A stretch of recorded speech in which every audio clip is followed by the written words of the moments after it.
Close your eyes. It'll be worth it. Okay.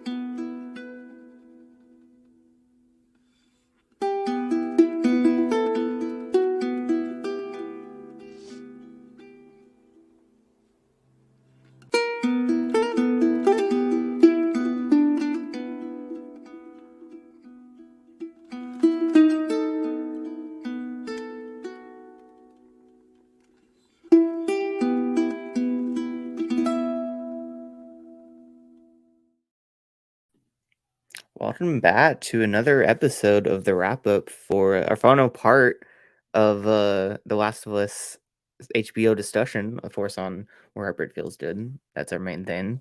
I am your host, Josh D. Woodbury. My co-host to my right, Edgar Ortega. Hey, it's always good to see that that intro, that The Last of Us intro every episode, and kind of sad that we're not gonna see it for at least 2 years until season 2 Yeah. or so. But yeah, this entire season has been incredible. The last 3 episodes in particular have been very, I would say very different. Like every episode is very different, the last three from each other, but like the thematic through line of love and everything has been really strong still. So yeah, I'm excited to talk about them. Exactly. And we also have Evan Harris. Yes, I'm glad to be here talking more Last of Us. I can talk about this show for like hours and hours on end. I love this show. I love this game. The last 3 episodes in particular were very, very, very good. And I got a lot of thoughts, so can't wait to talk about it. Yeah, I echo all your guys' thoughts completely. These last 3 episodes and the season as a whole was like such a spectacular adaptation of my favorite game, one of my favorite games of all time. And But to it see doesn't done have this enough well, clickers, Josh. Yeah, I know. Where's the God. clickers? Where's the carnage? Did you really want 3 hours of Joel and Ellie just shooting dumb, mindless action? I did not want that. That's what the game is for. It's funny, especially Exactly. because the last 3 sections are the ones where there's like the least amount of clickers anyway. So I think, what are you complaining about? Exactly. Like, Left Behind, there's no clickers. And then I mean, there's that horde. They changed the horde into 1, but I think the horde's you're right, much better yeah, that yeah. way. I think it works better that way too, yeah. Because they're just chasing you. You don't even kill them in Left Behind. You're just running. And then in, with the David sequence, there are like the bloaters and the clickers, but it's unnecessary. It's unnecessary. It's fun in the game. Mm-hmm. It's unnecessary. It's just to give you gameplay. Like, it's a different game. Shows and games are different. They need different things. Yeah, we'll talk about it during the show, but it's to let you bond with David through gameplay. But I like how Craig lets you bond. Ellie bonds with David via just simple campfire scene Discussions, conversations. Exactly, which is fine, perfect. And then in finale, of course, there's no clickers at the hospital. Oh, there's like the whole bus terminal, sewer, whatever. I was like, it's not necessary. They're obstacles. Like different paths, same results. Exactly. This one is just like, hey, here's a grenade. Boom, done. I'm like, no, thank you. We didn't need it all. So it was good. It's a dumb complaint. But yeah, overall, I've loved season 1. I love these last 3 episodes. Where we left off, it was kind of crazy. We kind of left off at a big cliffhanger for Joel, who was stabbed in the gut with some rebar, whatever they call it. Like a broken bat. Broken bat, exactly. And he was out of commission, and Ellie's like, "Don't leave me here." The same thing she says if Joel dies in the game. Like, Joel, get up! Don't leave me here. Anyways, Left Behind. I guess we can start there. What a fantastic episode. Because I was very curious how they were going to adapt this. Left Behind in the game is like a DLC. It came after the game was completed, and it kind of gives us what Ellie was going through in her past with Riley, while also giving us her trying to look for some meds for Joel. They took that part out and just focused on the whole Riley aspect, which I think was the correct way to go. And we start off here with the whole Riley flashback, and we get more. We get more than what the game has shown us, and we get a period of Ellie's life that we weren't really privy to in the game or in the show so far. and that's Ellie at the Fedra school, the military school here. And I thought that was very fascinating. I really liked that I whole. think that's from the comic book too. It's like the American Dreams comic goes more into her at Fedra. You're right. I You're could right. be You're right. wrong, but I think that's where they draw that from. I haven't really read that one. Is that from the deluxe edition from the game? Did that come? I have it packaged. I just haven't. It's opened in there, yeah. It came out a while ago, obviously, but Interesting. they Okay. republished it in the deluxe edition. Cool. Yeah, the comic's about her meeting Riley. That's so awesome. Obviously, I'm sure there's a lot more Fedra in there. Got it. But yeah, it was interesting seeing her in this new environment. She's not getting along well with the people at her school. And then she like encounters like the bully who says like, "Oh, I bet you miss Riley. Riley left a couple weeks ago." So we get the fact that Riley had left for a long period of time. Ellie probably thinks she's dead, or people were teasing her that she could be dead. And then she gets subsequently the bully gets punched in the face, which was hilarious. Yeah, what do you guys think about this whole intro sequence with Riley, the bully, and the upcoming principal? It's great. Setting the stage. I'm glad that they already introduced Pearl Jam into the show with that song. Yeah. One way for Neil to put Pearl Jam in, because I don't think we'll get Future Days since that came out in 2013 in real life. And the outbreak day was 2003 this time. Oh. It's not, and I'm really interested how they play with that, because that song is so integral to part 2. When does that song come out in part 2? When is that? Is that the? It's the song Joel plays to Ellie in the opening. Got it. Okay. And the one she like plays multiple times or practices, and of course the ending, she tries to play it. Yeah. Best moment of the game in the series. I mean, yeah, it's interesting. Craig and Neil. The more I listen to those podcasts, those post-episode podcasts, they have a. Have you all listened to that? Music. Yeah. I've listened to all of them. Yeah. I haven't listened to the last 2. I haven't finished the last great. one. I stopped at the giraffe sequence, and then I got busy and I never went back. So I got to go back and finish that one. But yeah, they have all been great, and I like their process for finding like the individual songs that, like we heard in episode 2 and episode 5 or 6 or whatever. So yeah, it's interesting. I wonder what they're going to do there. But yeah, this whole sequence is very cool. I like the scene with the principal, where she kind of like she gets like the parent lecture, like, "You're too good for this. Why are you like acting out? You could be rising above." And this is an interesting thing with Ellie, where there's a lot of different paths ahead for Ellie. And this guy is trying to give her a different out. Of course, he can't see the future. He doesn't know like what she's going to become. But it's interesting how this figure was like, "Hey, you can be more than what life has given to you right now. You can be eventually in charge of Fedra. You can be like the person giving out the schedules. You can be the person ordering somebody to have the shitty job when they're ordered. You can be the one doing all this." There comes a time in the show, I guess these last 2 episodes in particular, where there's like these adult figures, whether it's this principal who's talking to Ellie, or the next episode of David talking to Ellie, where they all feel like they know what's best for Ellie. They can pinpoint who Ellie is in their eyes, and then they say like, "Hey, this is what you can do. This is what I can see you as." We'll get to David's warped view of what Ellie could be. But like the principal is kind of seeing like, "Oh, you could be a person of leadership. I see you. I understand you. And you're a person who can be a leader, who defends her people, who looks out for others." Because she punched the bully because of Riley. So he's saying like, "Oh, you look out for other people. So don't make these stupid mistakes. You could be better than this." It's just very interesting how this season, and like, what we're going to see in the future, a lot of people could think what they want out of Ellie, whether it's the principal, whether it's Joel, whether it's David, Marlene too, right? So a lot of these adult figures in Ellie's life are trying to like pinpoint what she could be. But Ellie makes her own path, and we'll see where that leads. So it's just very interesting. I found that very interesting scene as a whole.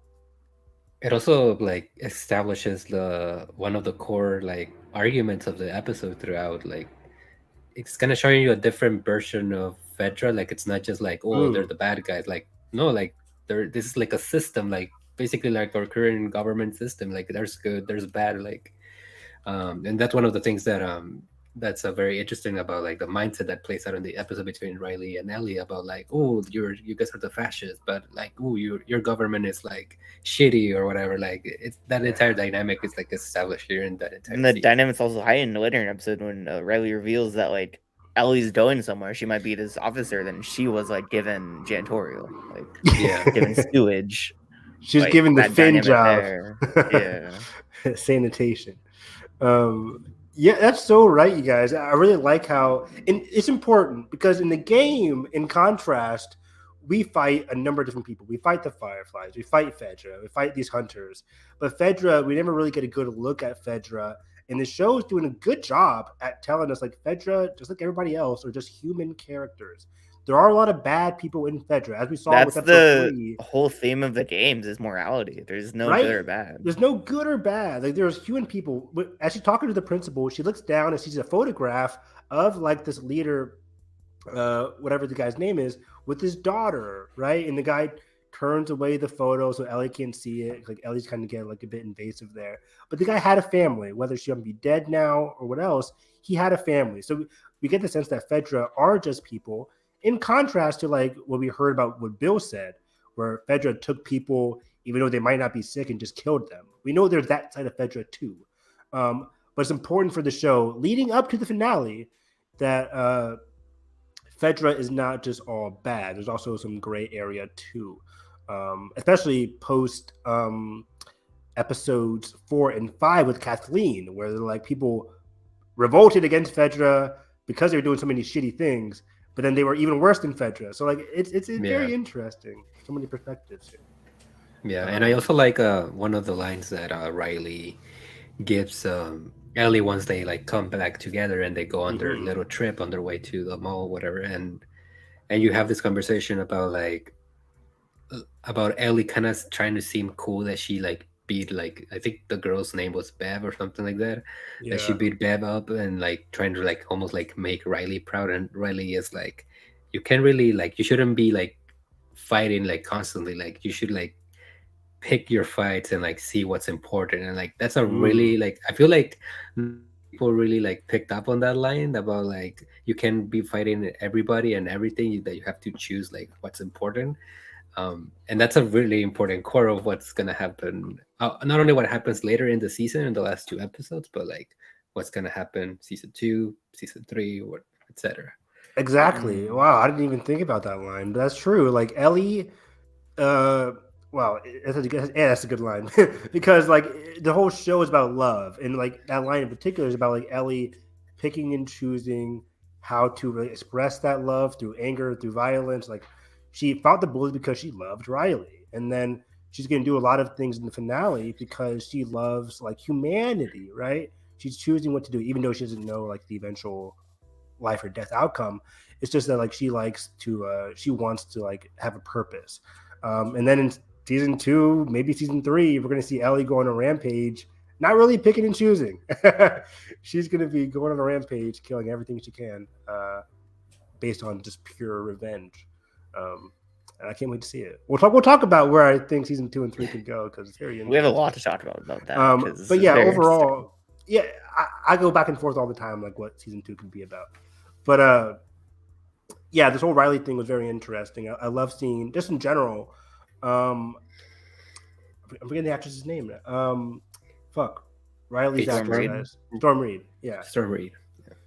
Storm Reed was fantastic this episode. She had excellent chemistry with. She perfectly embodied Riley too. Big time. So good. Yeah, and I just love their banter as they're going to the mall. Just like that playful. You can tell immediately that they both like each other, but they're both expressing it in different ways. It was just a very fantastic chemistry that they all had.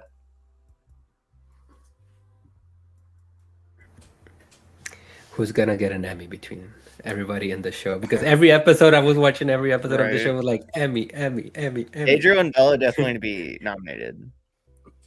It's hard. I think Ashley Johnson did that guest star nomination. I would love maybe Harry Bartlett and Bill Wackerman too. Oh, they definitely got to get a guest star nomination. what's his name? Nick Offerman. Nick Offerman, Millie. That's hard because I think if Succession wasn't coming out Yeah. next week, I think Last of Us would be sweeping the drama categories. Yeah, this season is to be so sad because there's so many, like all of our favorite shows are ending, and they're all ending right before the Emmy cutoff. Too. Exactly. So I think Succession's going to sweep the drama category. It's just going to be like Brian Cox, Jeremy The Last of Strong. Us, House of the Dragon, HBO. The awards. I'm surprised how low House of the Dragon hasn't been getting nominated. I mean, it's been getting nominated in these other things prior to the Emmys, but like at the Golden Globes, it was hardly drama nominated. Emmys or somewhere. Golden Globes, yeah. Golden Globes. House of the Dragon did? It won? Mm-hmm. Yeah. Okay, I was wrong there. I guess it was like a big deal because Game of Thrones never got nominated for that category. Yeah, it did. At the Golden Globes? I'm sure it did. It wasn't his first season. It didn't win his first season. Or maybe it didn't win, yeah. But Golden Globes is crazy. Crown probably won every year. But there was certain like TV stuff last year. I'm like, why is House of the Dragon not getting nominated as much as it should in terms of these actors? I know it's going to be definitely nominated for Best Series, but I'm like, like Patty should be sweeping these categories, and he's not. It's weird. But anyways, so yeah, they get to the mall. Apparently, Fedra, as they're trying to rebuild most of the Boston QZ, they're giving more power to these places. They unknowingly gave power back to the mall. Fireflies then subsequently took over the mall and stationed Riley there, unbeknownst to Ellie, but stationed Riley there as kind of like the lookout as a beginner Firefly. And then Riley took Ellie because this is going to be her last day. Ellie doesn't know this, but this is Ellie's last dance, basically, with Riley. Whenever I revisit this, son vibes. After son callback. What a great scene. Whenever I revisit this DLC, when I play it or just watch it, I'm just like, man, it makes it much more sadder knowing more than Ellie, like knowing this is the last time Ellie's going to see Riley. It makes the whole thing just very, very sad. And this whole episode is very emotional. We played the game, so we know they're like, as all this fun stuff happened, there's that looming dread that's coming throughout this whole episode, and they do that so well. They do it super well because my brother had no idea what was going to happen. I know some other people had no idea what was going to happen. No, he watches like this stuff on YouTube. But like I think Carson as well was just like, I had no idea, but I was tense because like the show has built us, even regular audiences, to be tense during these happy scenes. People can't just we can't just bask in their happiness and joy. We have to be like, oh, what's coming around the corner? What's eventually going to happen? I thought someone's going to jump out. It takes it to the very end of the episode for something to happen. Just very interesting. But like this whole episode goes through all those best moments of the Left Behind DLC, like the arcade, which was great. That they actually used Mortal Kombat 2. And that must have been really, really cool to have on set and for Neil and Craig. It was really, really a fun moment. Then we obviously get the photo booth, the carousel, Halloween store. The Halloween store, exactly. We don't get the water gun fight, which I was hoping for. Or the car, like them shooting at the cars, throwing bricks at the cars, right? Yeah. Water gun fight, yeah, that's a lot. But everything else was pretty damn faithful. I really liked it. And I love how during the photo booth and the carousel, you see those like the hints of them starting to like fall for each other even more. Like the looks, the glances that they share on the carousel. It's really well done. There was a fantastic sequence on the carousel when like Ellie's looking at Riley hard, and then Riley's like looking at the reflection of the mirror, and she can see Ellie looking at her. I'm like, this is just peak fiction right here. Like it was great direction, great acting on both their parts, and then they both look at each other, and it's like, oh, the thing stopped. Like, oh, let's get off here. And it's like, oh wow, which is just very funny. I really like that scene. In the game, does Riley ride the carousel in the game? No, I think she controls it, right? She could. I think, yeah. In the game, I think she just controls it. Then she's about to get on it, but then it breaks down. Yeah.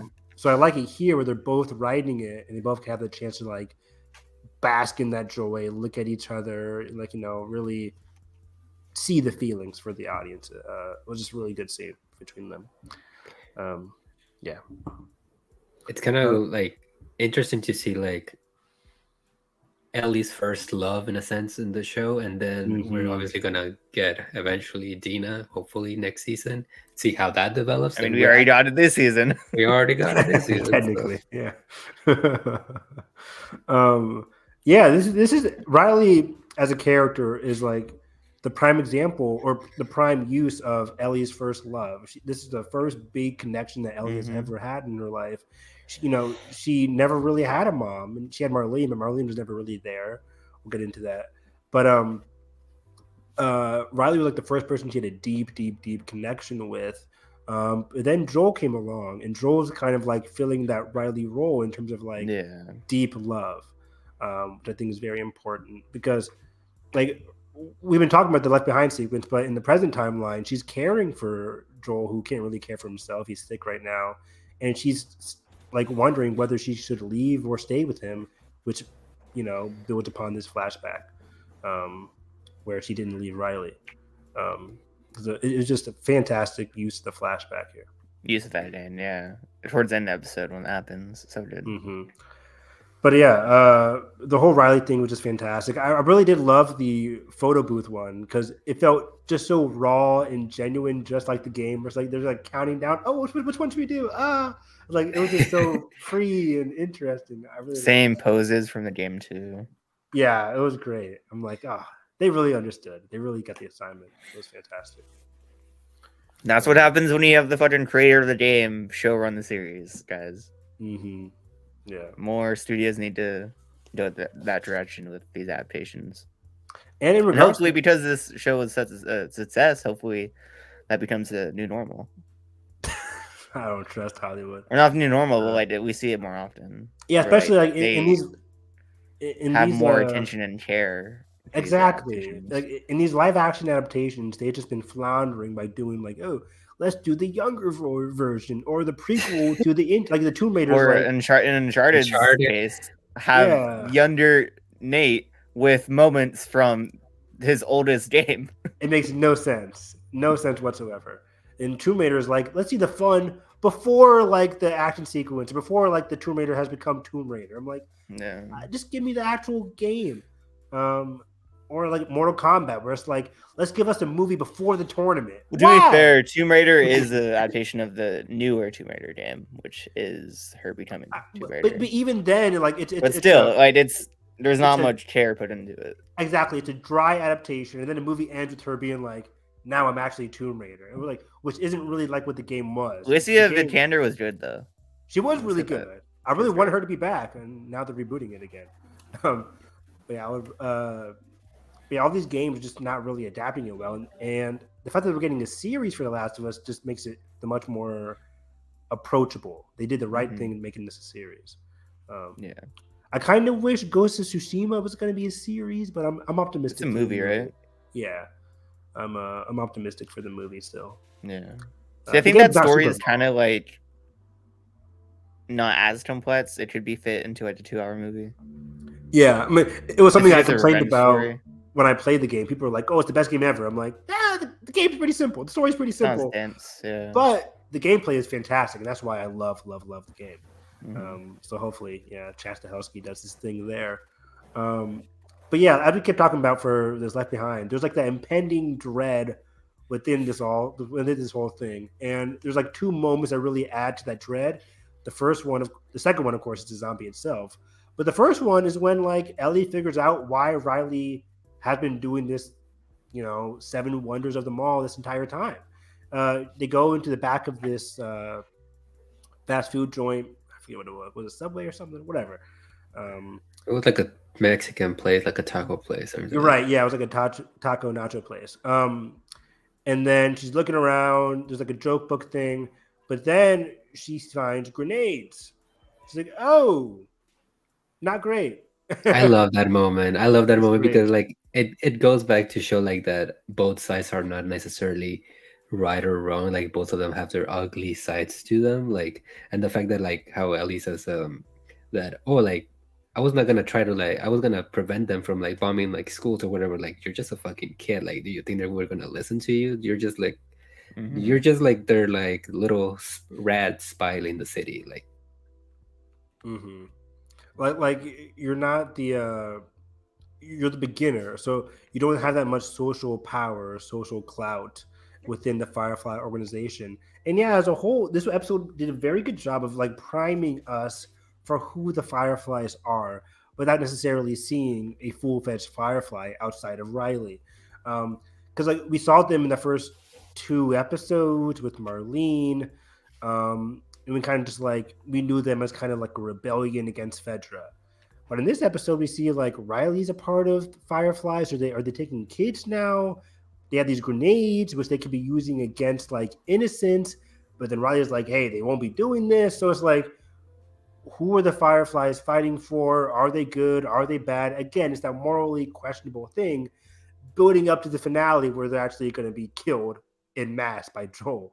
Um, so I think it was very important to give us like this look at who the Fireflies are from a young girl perspective, from a Riley's perspective.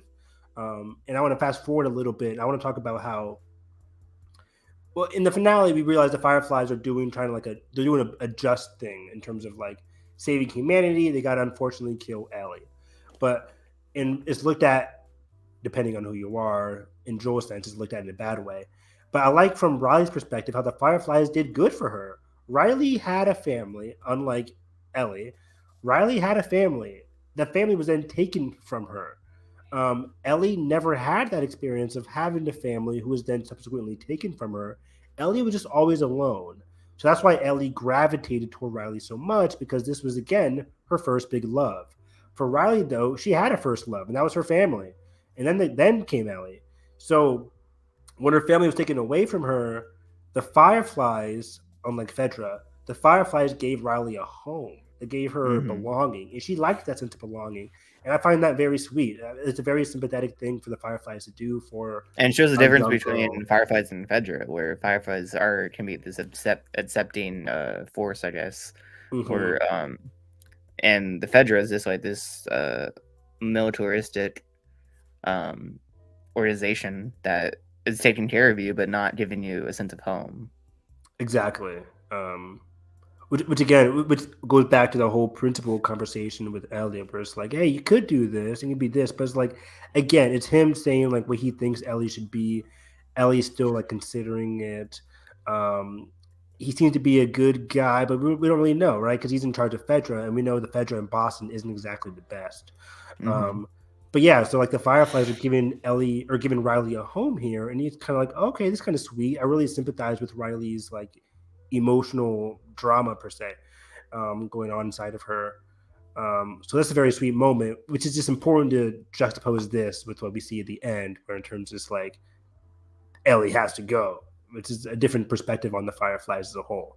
I just like that Craig, and Neil are really giving us like these different outlook on these institutions: Fireflies, Fedra, Hunters. It's very important.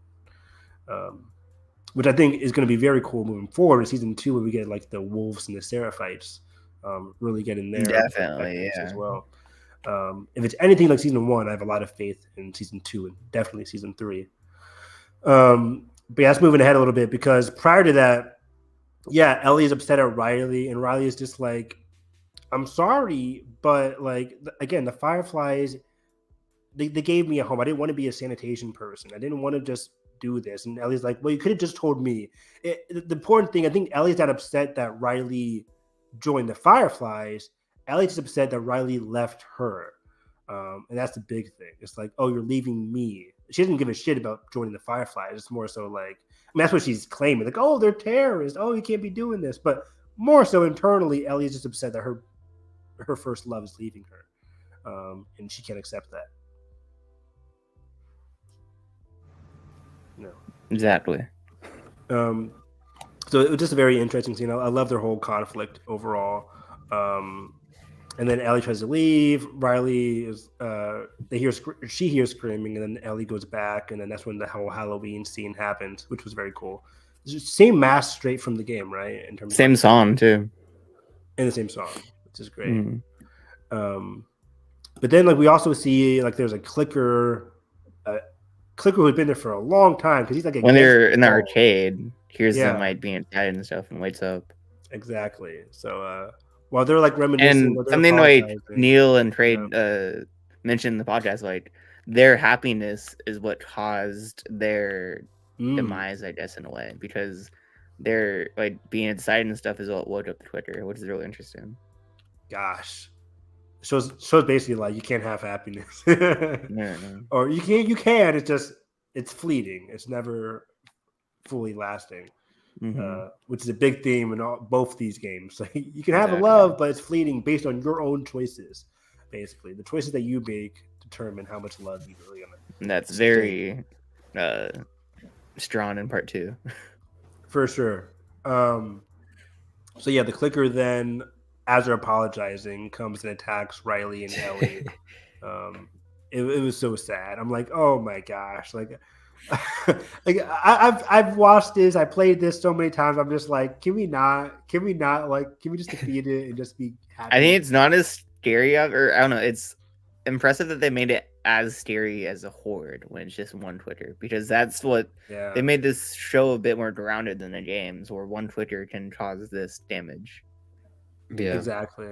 Yeah.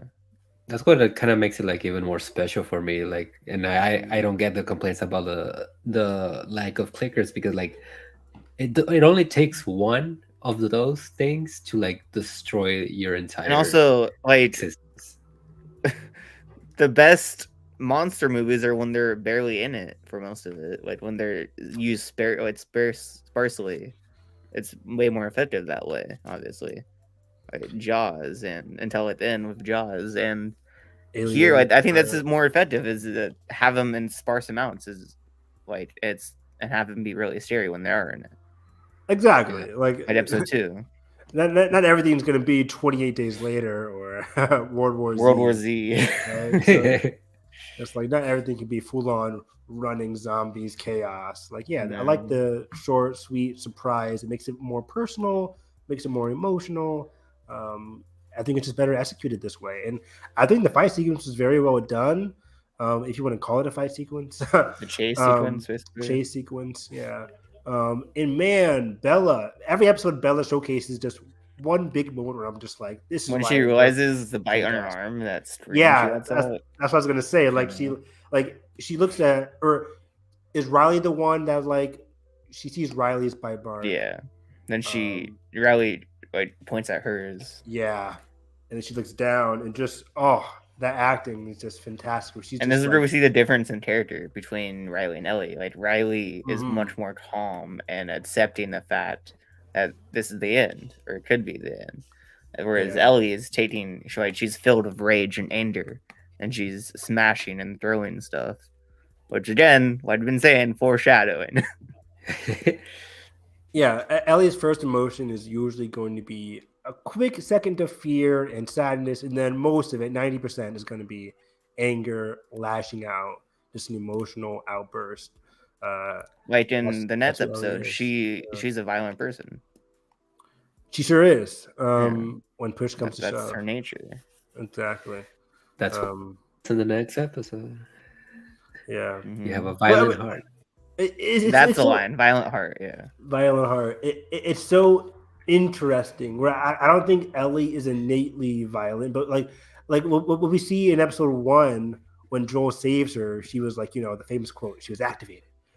She liked that feeling of violence in terms of protection. Yeah, I don't think she's like obviously was born violent, but like through her past and her upbringing, and just she's the way her mind clicks, I think, with that Joel moment, and obviously with David, is what really sparked that.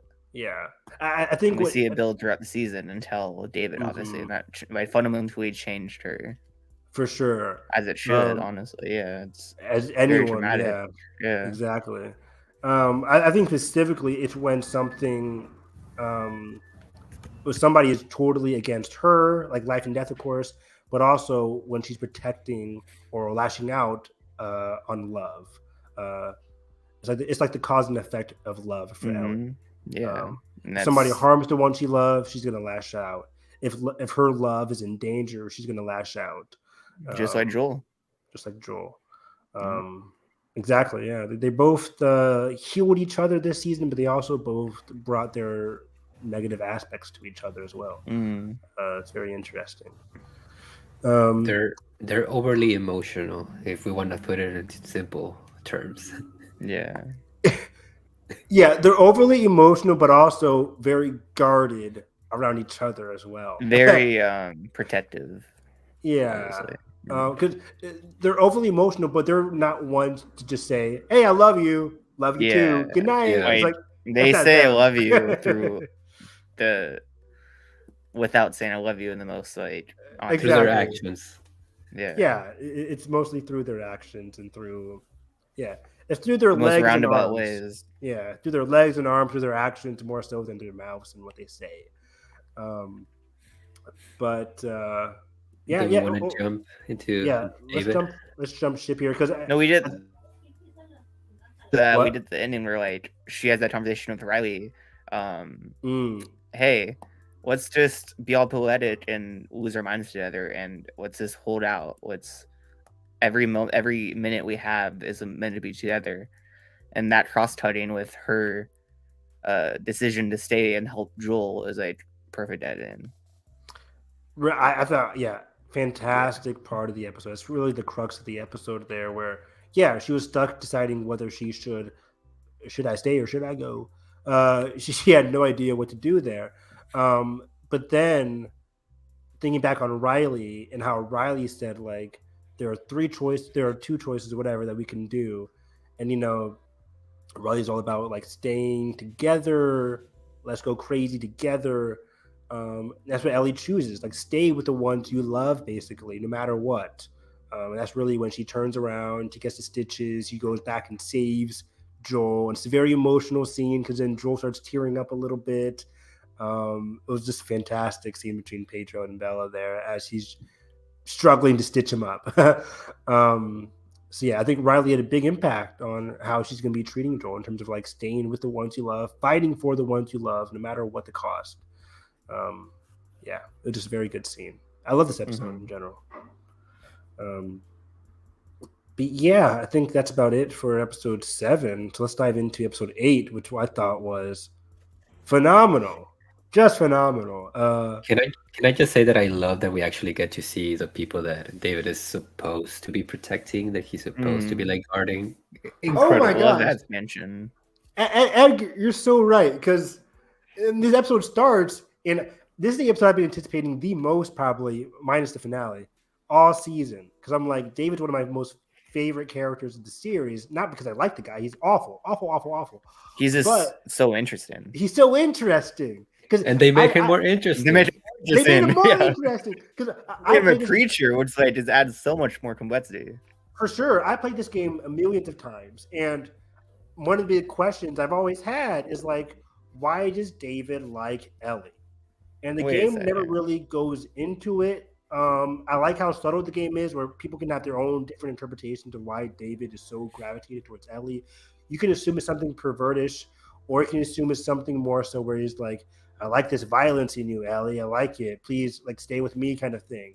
But it's just very interesting. And I said it on a previous podcast, but I think David's very much like an anti-Joel in this episode and in the series as a whole, where he serves as like this bad father figure look, somebody who's trying to be a leader, trying to be a father to his people and to Ellie, but through these negative, awful, and insidious means. And hypocritical means very too, hypocritical as well. Yes. Yeah. We'll get into that as we go deeper into it. But yeah, I loved. We start off here with them quoting pages and words from the Bible. I'm just like, whoa! Like he's a preacher now. He's religious. I'm just like, I paused it like 2 minutes in. I'm like, Jalen, this is about to be fantastic because I'm like, I was like, oh my god, this is something I just, and probably the same thing for Neil was thinking. I was just like, how come I never even thought of this? Like he's a preacher. Of course, this is made so much sense. He's not a preacher in the game. This is completely different. But I like what they're doing here. In the game, he was just a person in charge of a group of men, assumedly, because we only really in the game, we're only really threatened by David and a group of men trying to shoot at Ellie. I'm sure there's women and children also, but like they're You can not as assume consequential. exactly, but Obviously. it's never really comes up. He never says like That's the Ellie. difference between the game and the show, is that you can build this out You because can build you're it not out. solely in Joel's perspective. Exactly. And in contrast to the game, where we're solely in Ellie's perspective, which is a cool switch. In the show, yeah. we get Ellie, but we also get moments alone with David and James, or with David and some other members of his cult Troy or Baker, group.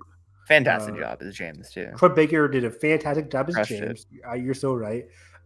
This is not code, James. Go get the medicine. I love certain scenes. Like this might be a favorite episode of the series because it was just so good and so rich and so interesting. I've rewatched it a couple of times and I'm just like learning something new in every scene here.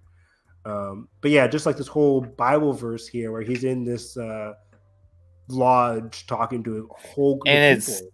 Something they point out in the podcast. It's really interesting to see the differences in community between Jatson and this place. Like, whereas Jatson's very much based in socialism and thrives in that too, thrives because of it. And this is so like reactionary and also so patriarchal. Essentially, Whatever. Yeah, he calls it a theocracy, where in a theocracy, it's a society based on religion, which is run differently from like the governmental, the council, rigid structure that is in Jackson, birthed by Maria, who was a previous DA, a lawyer. So that rigid sense of justice and society that Maria did coalesce with the whole council and the government. They do things in a semi-just way. And interesting that they point out like they probably picked this like spring the ski resort in the spring when it's not dire living conditions, and they didn't think about that what it would be in the future. And obviously in the winter it's very dire. It's very, very dire. Yeah, they didn't think too far ahead. But I mean, it's hard to blame people, right? Like apparently they, as we learned later in the episode, they were all the way from like Philadelphia or something out east, and then they moved west because of the dangers, the clickers, the hunters, people, whatever. Then they found people along the way, and then like their whole religious aspect picked up some more people, and then you just happened to find the first place that they could get. And it's a pretty good lodge, but it's a pretty good area. But you're not next to any food, water, or sense of resources. So now they're struggling in this winter chapter here.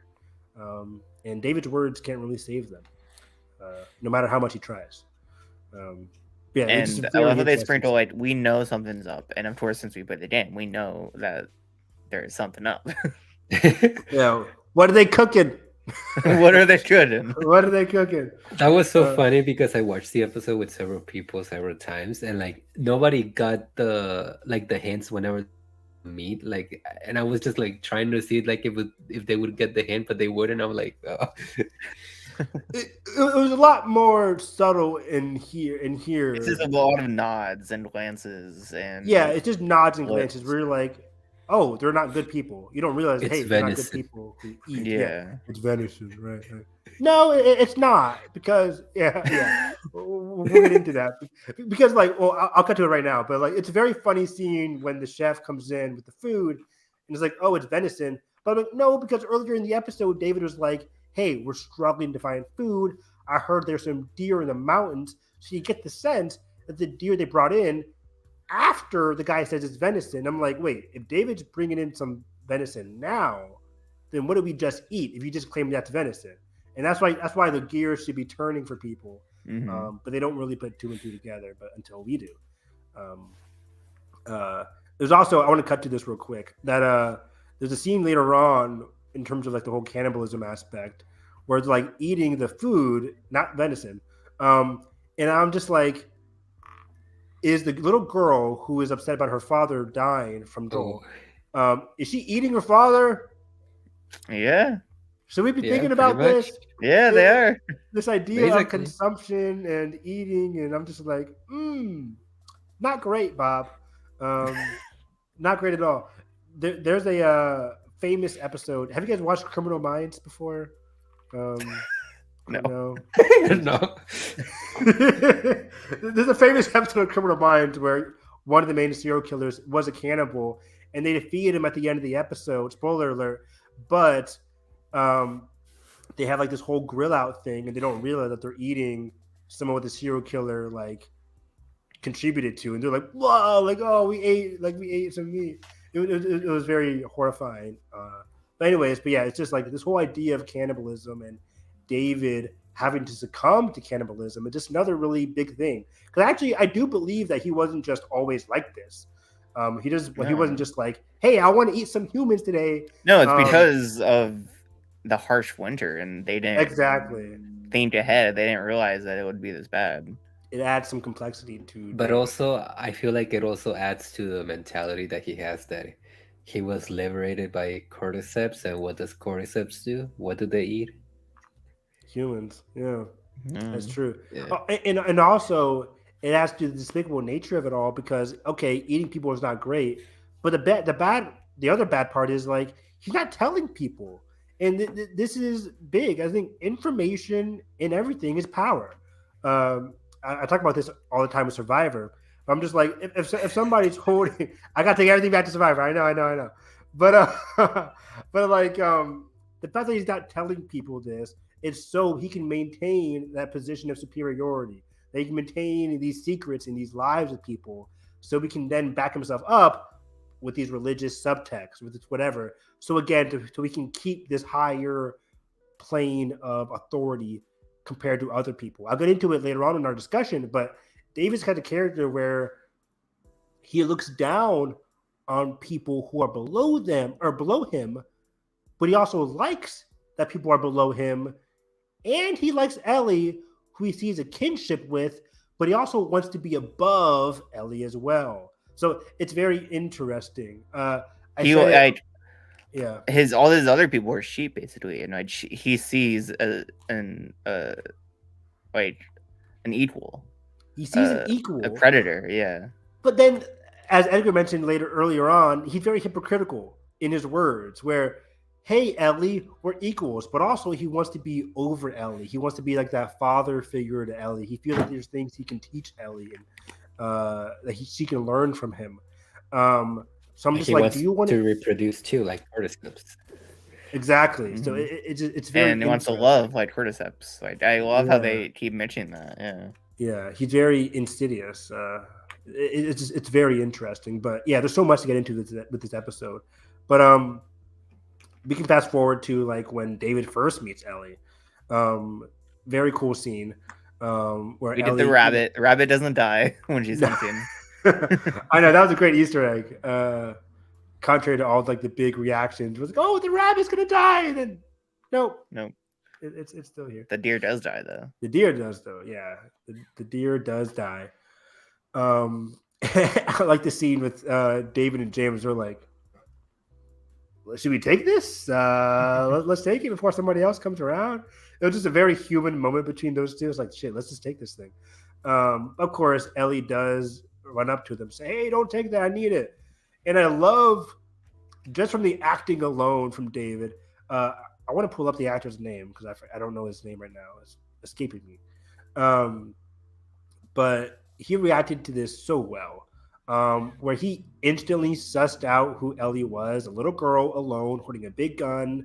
She's very threatening, so she has a little bit of a violent side to her. But immediately he starts negotiating with her. Because I think at first glance, I mean, that's just how some people are. At first glance, you can really suss out who Ellie really is. And it was just very interesting seeing him trying to negotiate with Ellie and not try to immediately kill her. Because I think at first glance, he immediately probably recognizes, oh, A, this is the girl that was traveling with the guy that killed our man at the university. And B, this is a person that's kind of like me, that can probably rope in here with my plans. So he kind of has all these things rolling around inside of his head internally, and all that's conveyed to us as an audience via this fantastic exchange between him and Ellie, where he's just trying to talk to her like this and calm. Okay, well, what do you need? I have some people back home he just meet too. Okay, just try to peacefully negotiate.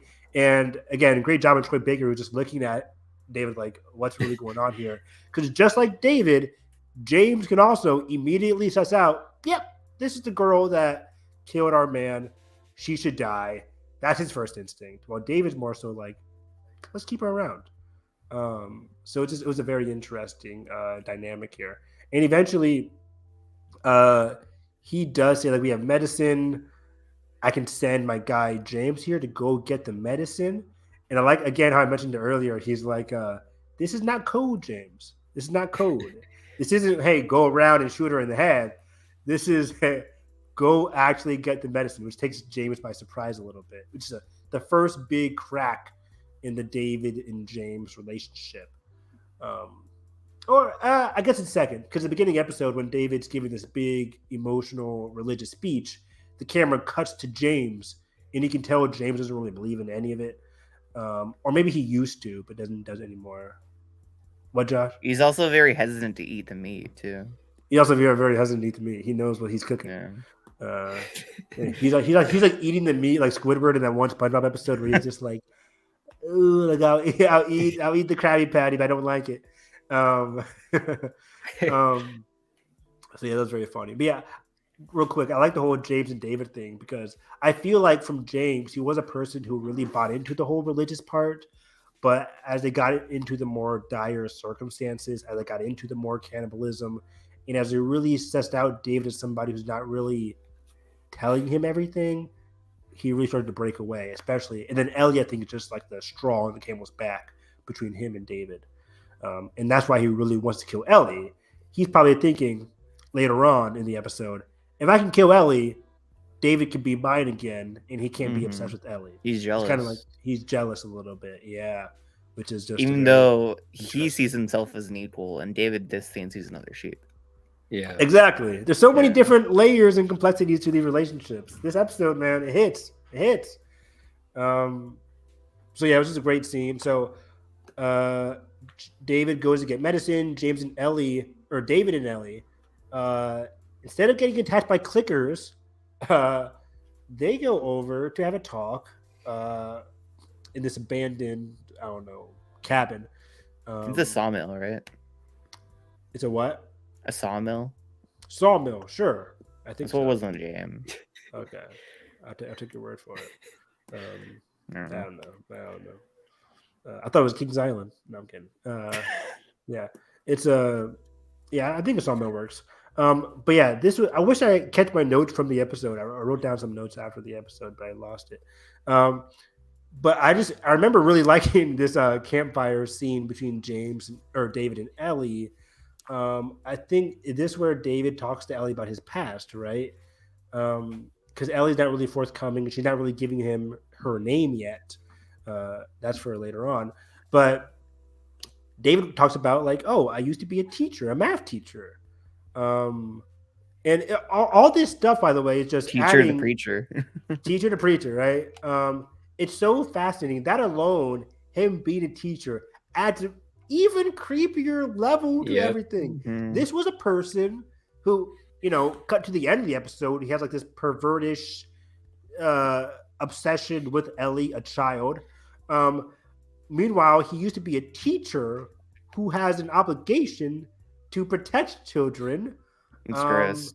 It adds a gross, slimy element to it all, on top of the whole insidious religion aspect of it all. I'm like, they're adding so many interesting layers to this fucko. I love it so much. It also like makes sense that he was a teacher, at least in this adaptation, because when you're a teacher, I would assume that you would be able to speak to children in a way that you would like make them comfortable, and that's what he does at first with Ellie. Yeah, that's a great point. Like in the scene alone, you're right. He's telling her a story, right? And she's drawn into it. She's drawn into it like big time. Hook, line, and sinker. He's telling her a story. Oh yeah, I used to be a math teacher. Well, we got to this place because we were persecuted against. Like we were targeted and we succumbed, and we finally found this place. But we struggled for a long time, Ellie. But guess what, Ellie? Everything happens for a reason. You want to know why? Because a few weeks ago, I sent some men to the university to look for supplies. We were in dire straits. Unfortunately, I sent 4 men. three men come back talking stories about how a grown man with a child attacked them. And then it's just so great because she's sinking into the story, It and takes then her she a bit to realizes realize, yeah. I'm the girl, and then it's too late. Are we the baddies? No, it's like she realizes like, oh shit. We're bad dads. It's what we do.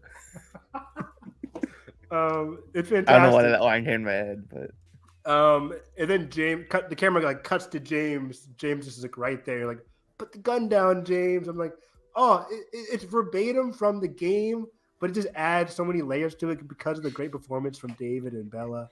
It was just so good. I fell in love with this whole sequence. It was just phenomenal. And then James is like, oh, like, let's take her in. David's like, no, let her escape. We'll go get her later. She's gonna lead us right to Joel and everything. Which again, adding more cracks because James already wants to take Ellie for revenge sake. And David's just like, well, wait, we'll see what happens. So David's again keeping things from James. Like David's not saying I want to keep Ellie for my own personal reasons. He's kind of just saying like, oh, we should do this for like religious reasons. We just don't kill people on the spot, and B, like we could probably use her. So he's giving James like these like different lies, but we know as an audience, like, no, David just has an obsession with Ellie already at this point, which is very cool. But yeah, fast forwarding it all, like we get Ellie coming back to Joel. She sees that people are coming, and she gives him the knife, saying like, if anybody comes down here, kill them, fight for your life. And Joel's like, That was so funny because it's funnier than the game because he's just like so out of it. Yeah, he's totally zoned out. But hey, it works, and that entire sequence where the editing in that entire sequence when all of David's men come into the house and they're like going back and forth between like cutting back between like Joel and the guy with the, I think it was like a rifle or whatever. That entire scene was just great. And man, Joel, like even Joel at his worst, he's still better than all of these guys because he goes straight for the neck with the knife. It's so good. They talk about it on the podcast, but that guy was really good at dying. Like he gets stabbed in the neck, falls on the ground, they're struggling, and you can just see the life in his eyes leave. It was just a very chilling sequence. And it's interesting because like on the Yeah. podcast they mentioned that if Joel didn't have anything to fight for, he would have just accepted like that he's dead. But he has Great Ellie point, now. He yeah. needs to fight and protect Ellie, so he has to do this one thing. He has to kill this one guy and just keep moving. Keep on moving. Yeah, I mean that's who he is, right? He's a protector, just like Bill. He's a protector in his life, and the person that he found to protect is Ellie, and fuck everybody else who gets in the way. So he's going to be killing everybody that he can to get. Yeah, for better or for worse. He's going to be killing a lot of people in this chapter here to just like find out where Ellie is. But yeah, so Joel's doing his thing out there. But then meanwhile, Ellie's on her horse, running away, creating a distraction. We get that great scene from Troy Baker and James hopping over fences, leaning against the tree. It was so funny hearing Troy talk about it because apparently they had to do that all in one take where he's like, he's in the backyard, he hops over the fence, he cuts to the other set, leans back against his fake tree and just shoots Ellie riding on the fake mechanical horse. It's just very funny to see that whole thing behind the scenes where the horse is just like, true. I love like the things behind the magic. But the horse unfortunately killed. Ellie gets taken and imprisoned by the group. Well, actually, three of the men come before David arrives. Three of the men come to Ellie just to point blank shoot her. And then David has to come in there, shoot his gun in the air, like, this is not what we're going to do.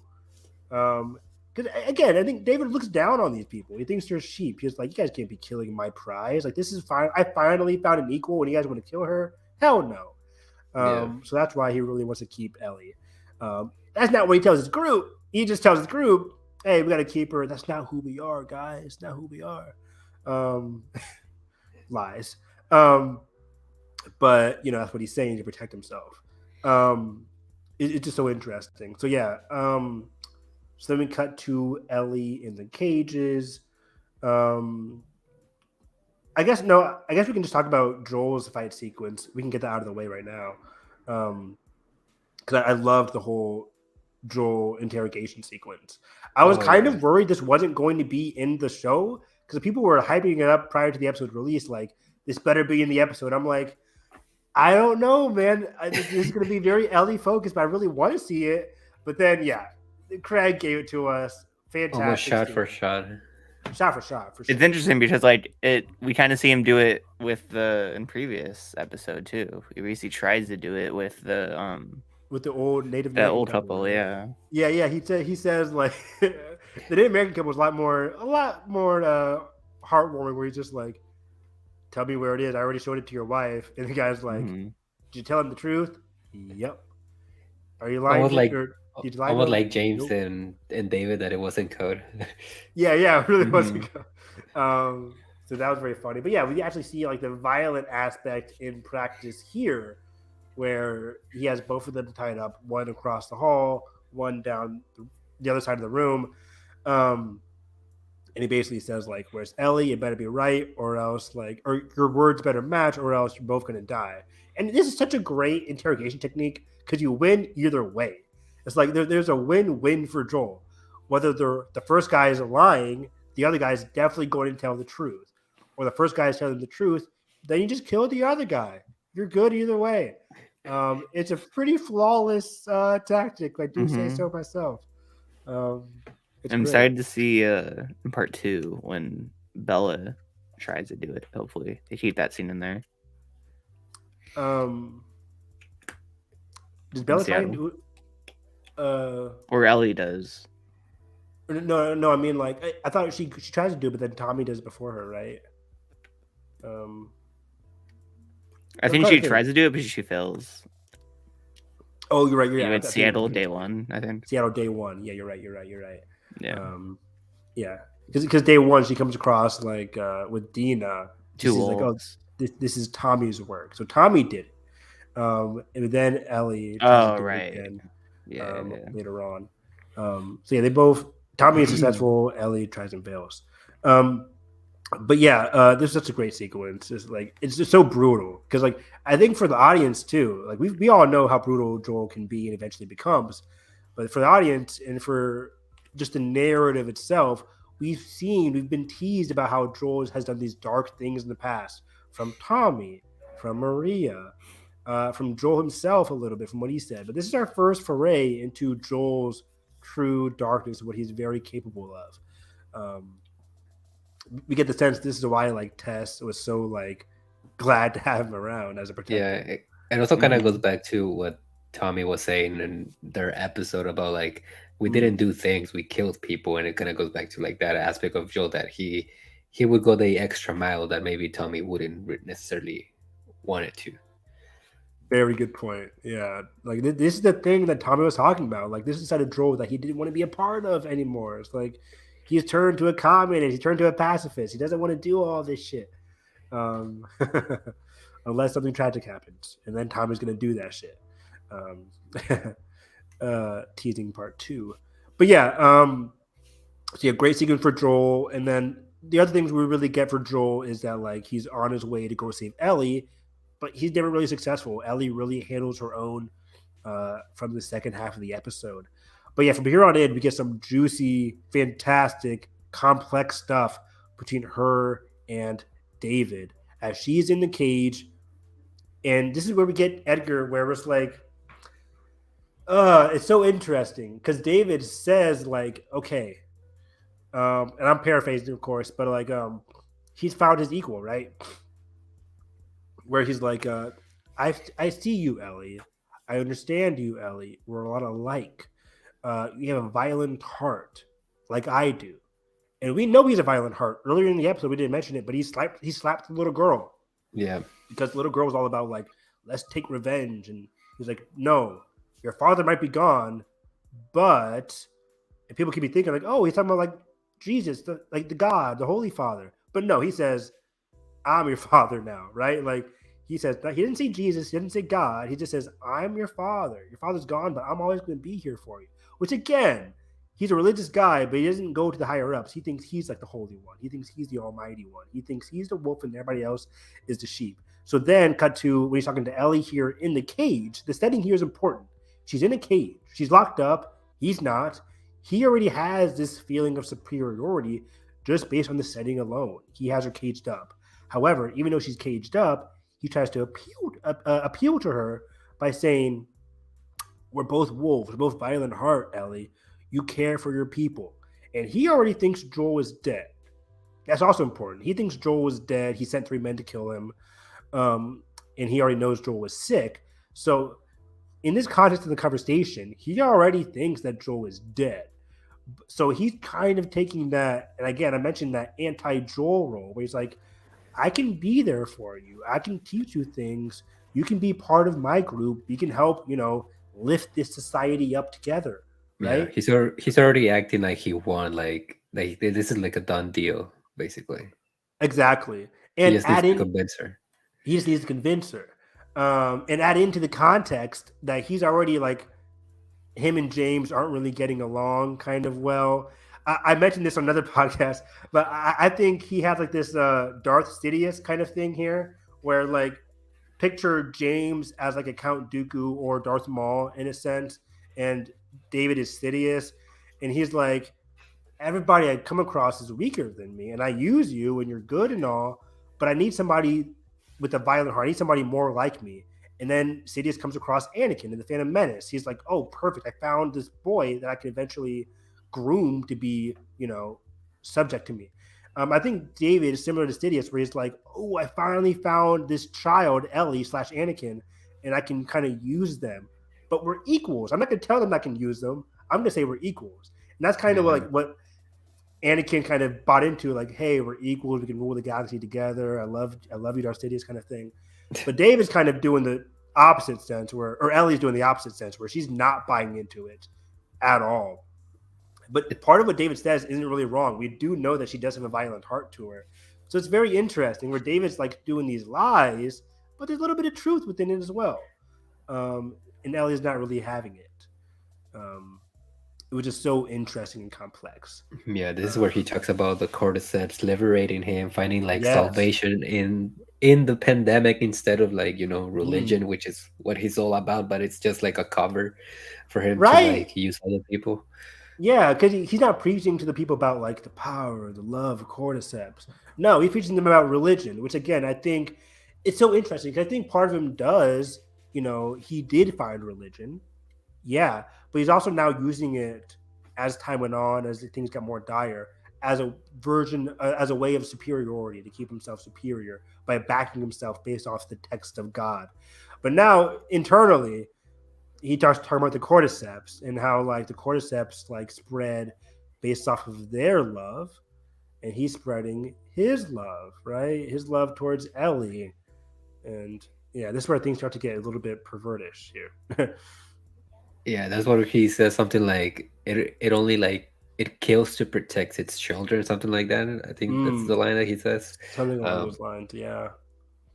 So basically what he's saying with like he sees these people as his children, as his sheep, basically. Yes, his children, his sheep, and he's the adult, right? He's the one making the authority, the rules.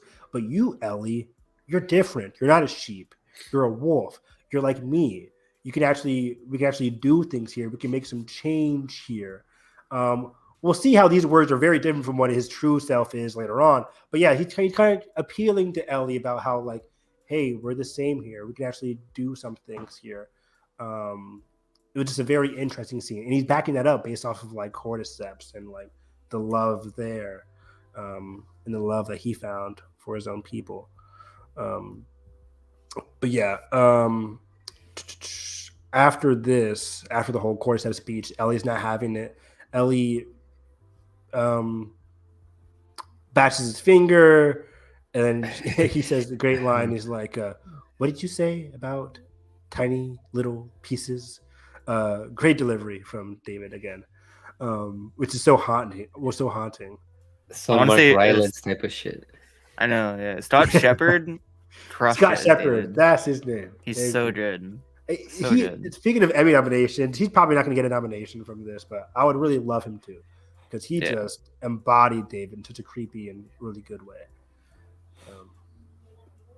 So then they come back. David comes back. Of course, he's angry. He tried to give Ellie an out. He's like, "Fuck it, we're gonna kill the girl." And he puts her on the table with James. They're about to cut her, and then she pulls The Walking Dead. You're eating tainted meat. Where it's like, it's like, I'm infected. Like, don't kill me. I'm infected. And they're like, that's bullshit. But then they see the infection, and David's like, what the fuck? Like, it really gives them doubt. And it gives her just enough time to, stab James in the neck. Very violent kill here. It was great. How great to see a version of Ellie killing another version of Joel. Weird, yeah. But yeah, like that entire sequence is based from here on out. It's kind of like almost shot for shot with the game, and then and that entire sequence is also like I did miss is there like broken plates on the floor? I don't remember. Yeah. They didn't have the plates. No broken plates. No plates. Those plates traumatized me. I know. I was playing it the other day, the remake, and I was actually really good this time. I learned from my last two playthrough. Yeah, I used to be so bad at that level, but now I rush it where I'm like, I'm on your like 20th playthrough. Exactly. Yeah. Now I hardly ever sneak. I just I stab and then I just run. And then I hide, and then I just stab him. I'm like, I'm tired of just. That's what I did basically. See, I my first time I played it, I was scared to attack because that sequence is so well done. It's like, it's so terrifying. David's such a looming figure. Yeah, here's the thing that I forgot about that entire sequence in the game. I forgot that you actually had to go all the way in and click triangle or something. Like I was just stabbing him regularly. I forgot that you have to there's a mechanic for it. There's a sneak mechanic, yeah. Exactly. So yeah, I mentioned when she's in the cage and he's trying to appeal to her, he's giving her these things of working together. We could be one. We're wolves. You kind of share that connection. But the minute things turn around and he finds that she's definitely not in on what he's selling, and the lodge is now burning down after she has escaped, now we get the true sense of James. We get the true sense. People always talk about when you're on the verge of death. Or David, yeah. When you're on the verge of death or when things have not gone your way, your true self emerges. And that's definitely the case with David, where he starts spilling out to Ellie, are you just fucking special? You don't know what I could have given you. You didn't know what I could have done for you, right? He starts telling her, instead of being equals now, he starts appealing to her as a authority / father figure. You don't know what I could have given you. I could have done so much for you, which is kind of the opposite of what he said earlier in terms of them being equals. So he starts giving you have done so much together. Yeah. Instead of being together, it's I could have given you all this stuff. If you just let me into your life, it's okay, this guy is definitely off his rocker. So yeah, it was just a very fascinating scene. And yeah, he definitely doesn't think he's dying until she sneaks up on him and then bashes him. She does what she does. Yeah, she did what she needed to do. That entire sequence, I think it's slightly longer than the game, right? She goes for a longer time, stabbing him in the head. Yeah. This one's definitely longer. This one's definitely longer, and she doesn't get pulled away. I think that's why it's longer, because in the game she's hacking, she's slashing, but then Joel takes her away. In this one, she leaves. But this is very interesting, right? This is a very traumatic experience for Ellie. She's facing off, or she's killing and brutalizing this guy who wanted to be a father figure for her. I was again, before David died, he was saying all these things I could have taught you, Ellie. I decided you do need a father. I'm going to keep you and I'm going to make you learn. And I'm just oh, wow. It's this is David's true self here in terms of him wanting to be actually cage her up, not really being equal. But then Ellie kills her. or Ellie kills him, brutally so. And this is like the first foray into big violence. Um, as we see in the finale, she reveals that she like was the one to have killed Riley, and then she killed the infected. So she's killed people before, but this is the first big like how she killed James. But this is like the first big death that really is going to affect her, because this is somebody trying to appeal to her, somebody that was like so vicious to her, and then she just lets out all her anger from what David did, and arguably from what's been happening to her throughout this whole journey, lets it all out on David. It was just such a brutal sequence that's definitely going to affect her from the end of part 1 and into part 2. And it also like goes to see like the parallels between like them trying to like juxtapose David as a opposite Joel, in the sense that he's trying to like quote unquote save her through violence. Well, yes, and then after all of this entire episode ends, like Joel essentially like Neil and Craig said, like Joel saves her like emotionally, like not physically. He doesn't like become the hero of the episode, but he saves her emotion, and then we get the baby girl moment, and they're walking away from the town and all that. That's a fantastic point. Yeah, like previously Joel saved her through violence, but throughout the journey Joel has learned to save her, at least at this point, through emotion, through like words, which he isn't really the best at, right? Like previously with Tommy's, right? He never really said "I love you," I want to stick with you. He kind of just says, "Oh, I want to, like Ellie, would you want to ride with me or whatever?" And Ellie picks him. But yeah, this is the first time where he's like, "Baby girl," he's hugging her, kind of soothing her. We know obviously Ellie is different from Sarah in a lot of ways, but from Joel's finally getting his father. I don't know. He's finally becoming that father figure again, fully.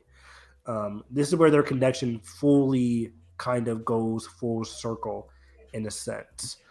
It's not finished. Their relationship is going to go through some more hurdles and tribulations, one could say. But this is definitely like the epitome of their relationship here at this moment. Joel's finally letting her in, letting himself accept this love.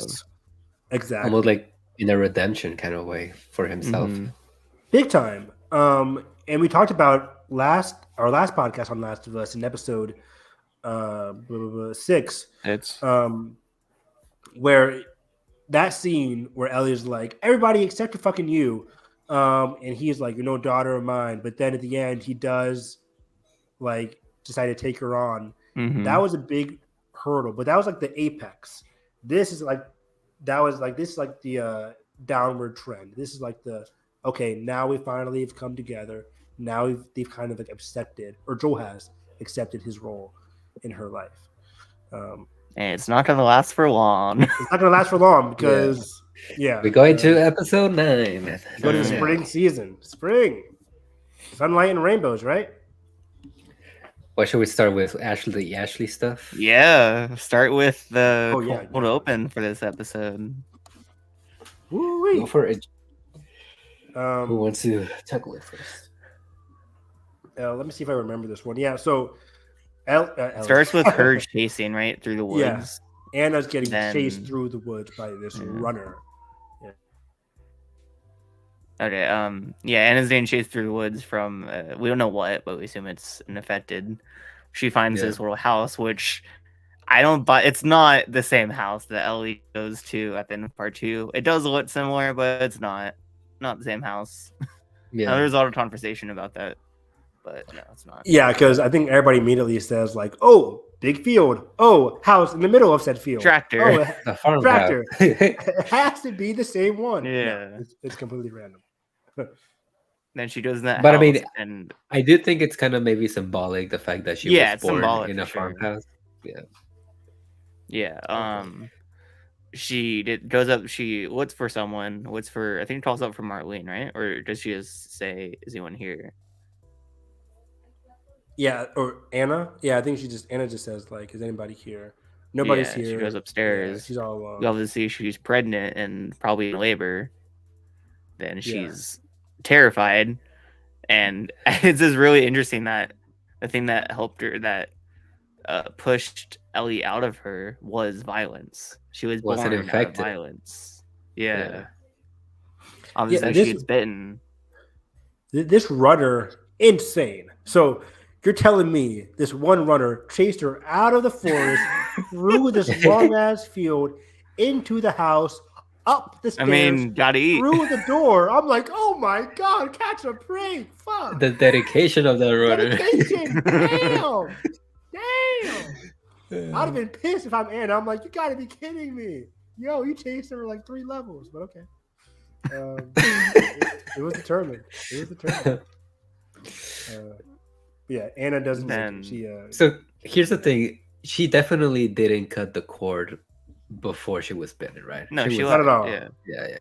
And they mentioned in the podcast that, like, of course, yeah, she cuts the umbilical cord while she's infected. Then we see it cuts time a bit. She's obviously has a baby, and we did the great lines like Ellie's crying, and I forget the line, but she's like, "You fucking tell him, Ellie. Tell him, You Ellie." fucking tell Yeah. him." Yeah, like she's has that fight in her already, and it's just I love that it's Ashley Johnson telling Ellie that. It's just so The symbolic, next and so generation. poetic. Yeah. Yeah, her like physically and spiritually handing the torch to this version of Ellie. So beautiful. And also we cut time a bit where Marlene finds her, and Ellie or Anna like lies and says because she sees that Anna's bitten, she lies and she cut the cord after or before I was bitten. And obviously they mentioned in the podcast like Marlene knows Anna's lying, but just like we'll see later in episode 9, she accepts that. Yeah, because the other outcome is too harmful or is too much to process in the moment. Yeah. So you compartmentalize it for later. Yeah. And it also, like, again, we've been talking about this in this episode already, but like the fact that the show is allowing for these characters and these storylines to be more fleshed out, because like when the game we're only in Ellie's and Joel's perspective, but here we actually go to back in time and see Marlene and why she actually really does care about Ellie, because she had a relationship with her mom, and like the entire plot of basically killing her best friend's daughter, like that actually like has an even more deeper meaning than it's interesting what because was in the like game. Neil's talked about, he's had this story like on the shelf for a while. Like it was originally going to be a prequel game, then it was going to be like a short film, then there was that comic book cover that was leaked. Mm-hmm. Yeah, this is definitely been in the works for a long time. But you guys are fully right. I think this was important, and I predicted this was going to happen. I'm like, when we get the Ellie birth scene, if it's not in Left Behind, it's in episode 9. Yeah, I was like, we're not going to get the Ellie birth scene, but we're also going to get Marlene in that scene. I said, like, we definitely need Marlene in that scene as the one to carry on Ellie, and I was exactly right here, because Marlene in the game is a character that we saw in Chapter 1 to take Ellie from, basically. We meet her for a couple scenes. We don't know much about her. And then at the end. So when Marlene has this declaration at the end that Ellie has to die for the greater good, we're immediately like, who the fuck are you? As a gamer, I'm talking about. As a gamer, we're like, who the fuck are you? I'm definitely going to do this because I don't really understand who Marlene is. What the show has done a great job of is giving us some extra Marlene scenes in the beginning. I love the whole Firefly sequence in episode 1. And establishing her as this presence throughout Ellie's life, which gives way much more weight to her decision. Big time, right? Like we talked about in episode 7, where it's like Marlene's the one who like brought in or who gave Riley the job. Like Marlene and the Firefly had a presence in episode 7. But then Marlene also has a presence in her past by like being the one to take care of Ellie, being there at her birth. So it gives a lot more weight to Marlene's decision. And I love that, like, Anna tells Marlene, hey, I know you're not gonna you don't have too much of a burden already. You don't need to like take care of the child. Find someone to do it for me. Mm-hmm. Like, that's such a good dynamic. Like, we know they've been friends for so long. Like, she probably knows that she's not gonna take care of the child. She can't. Oh yeah, because she's such a leader, in a sense that like, oh, I have to take care of the greater good, the greater group, and I can't take care of the individual. And I think Anna understood that from Marlene. Whether that's good or bad on Marlene's part, there are certain leaders who can care for individuals while also caring for And it is brilliant that the person she found was her enemy. was her enemy in Joel. The That's really fascinating. opposite perspective. But yeah, Marlene's such a fantastic character in this whole episode, just as a whole. Because it's funny how in episode 1, Homegirl says like, "Oh, we're like a rebellion," and Marlene's like, "No, we're not a rebellion. We're kind of just like picking our battles here and there." But just in the sense of that whole rebellion aspect, it gave me like this thought of like Leia as a rebellion leader, similar to like what the Fireflies are doing with Fedra. Leia also had the ability to care for individual people while also caring for the whole. And I think a flaw in Marlene's way of thinking is that like she has to care about the whole while also not being able to care about the individual. I think it might be a flaw in Marlene's thinking. It's very interesting just to see that parallel there. But as a whole, yeah, I'm so glad that we got Marlene, that we gave Marlene some complexity here by seeing her have to be the one to struggle to kill Anna, and then she's struggling to kill Ellie. As we'll probably see some more scenes in season 2, maybe season 3, where Marlene did struggle a lot more than we saw in this episode with her Ellie decision. I wouldn't be surprised if we get some kind of flashback in season 2 or 3 whenever we meet Abby. You know how a lot of people theorize that there's like a person with like a running brain away. running In the around. podcast, they said that's not the case. No. But I'm pretty sure she's gonna be some kind of like flashback We'll see around a the flashback hospital. for sure. Yeah, I theorized. Sorry, continue. Yeah, so I wouldn't be surprised if we actually get to see Marlene struggle with the decision with the doctor. Like, because we see that in part 2, right? That was one of my favorite scenes in part 2 where she is arguing. Like, I think his name is Jerry, where Jerry's just like, and this goes into my love of part 2, where Jerry is a father. Jerry has Abby, and now he has like Ellie in his hands, the cure for the world in his hands. He still puts the cure, even though he's a father. It's even fascinating. He's a father, he understands like, he had this dilemma, but he's choosing the greater good. Because he also feels like Abby would have done the same thing, and Abby herself feels like I would have sacrificed myself, blah blah blah. Which nobody really knows. But Marlene is going like head on, like, we cannot do this. I promised her. I promised Joel. That's why the story is so phenomenal and complex, and why part 2 is so rich. Yeah, part 2 I'm just so excited. It adds so many layers to the characters that came before and brand new characters as well. It's so beautiful. Peak, as we say. Peak fiction. The peak of us. Peak of us, yes.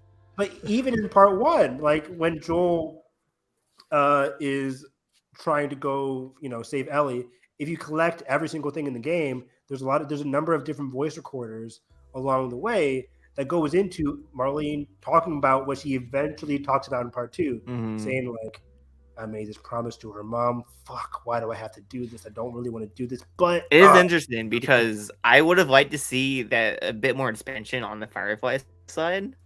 But it is interesting because in the podcast they say like they didn't plan that at all. They didn't want to do that because they felt it would take away from this ending and from it being focused on Joel and Ellie's story, which is interesting.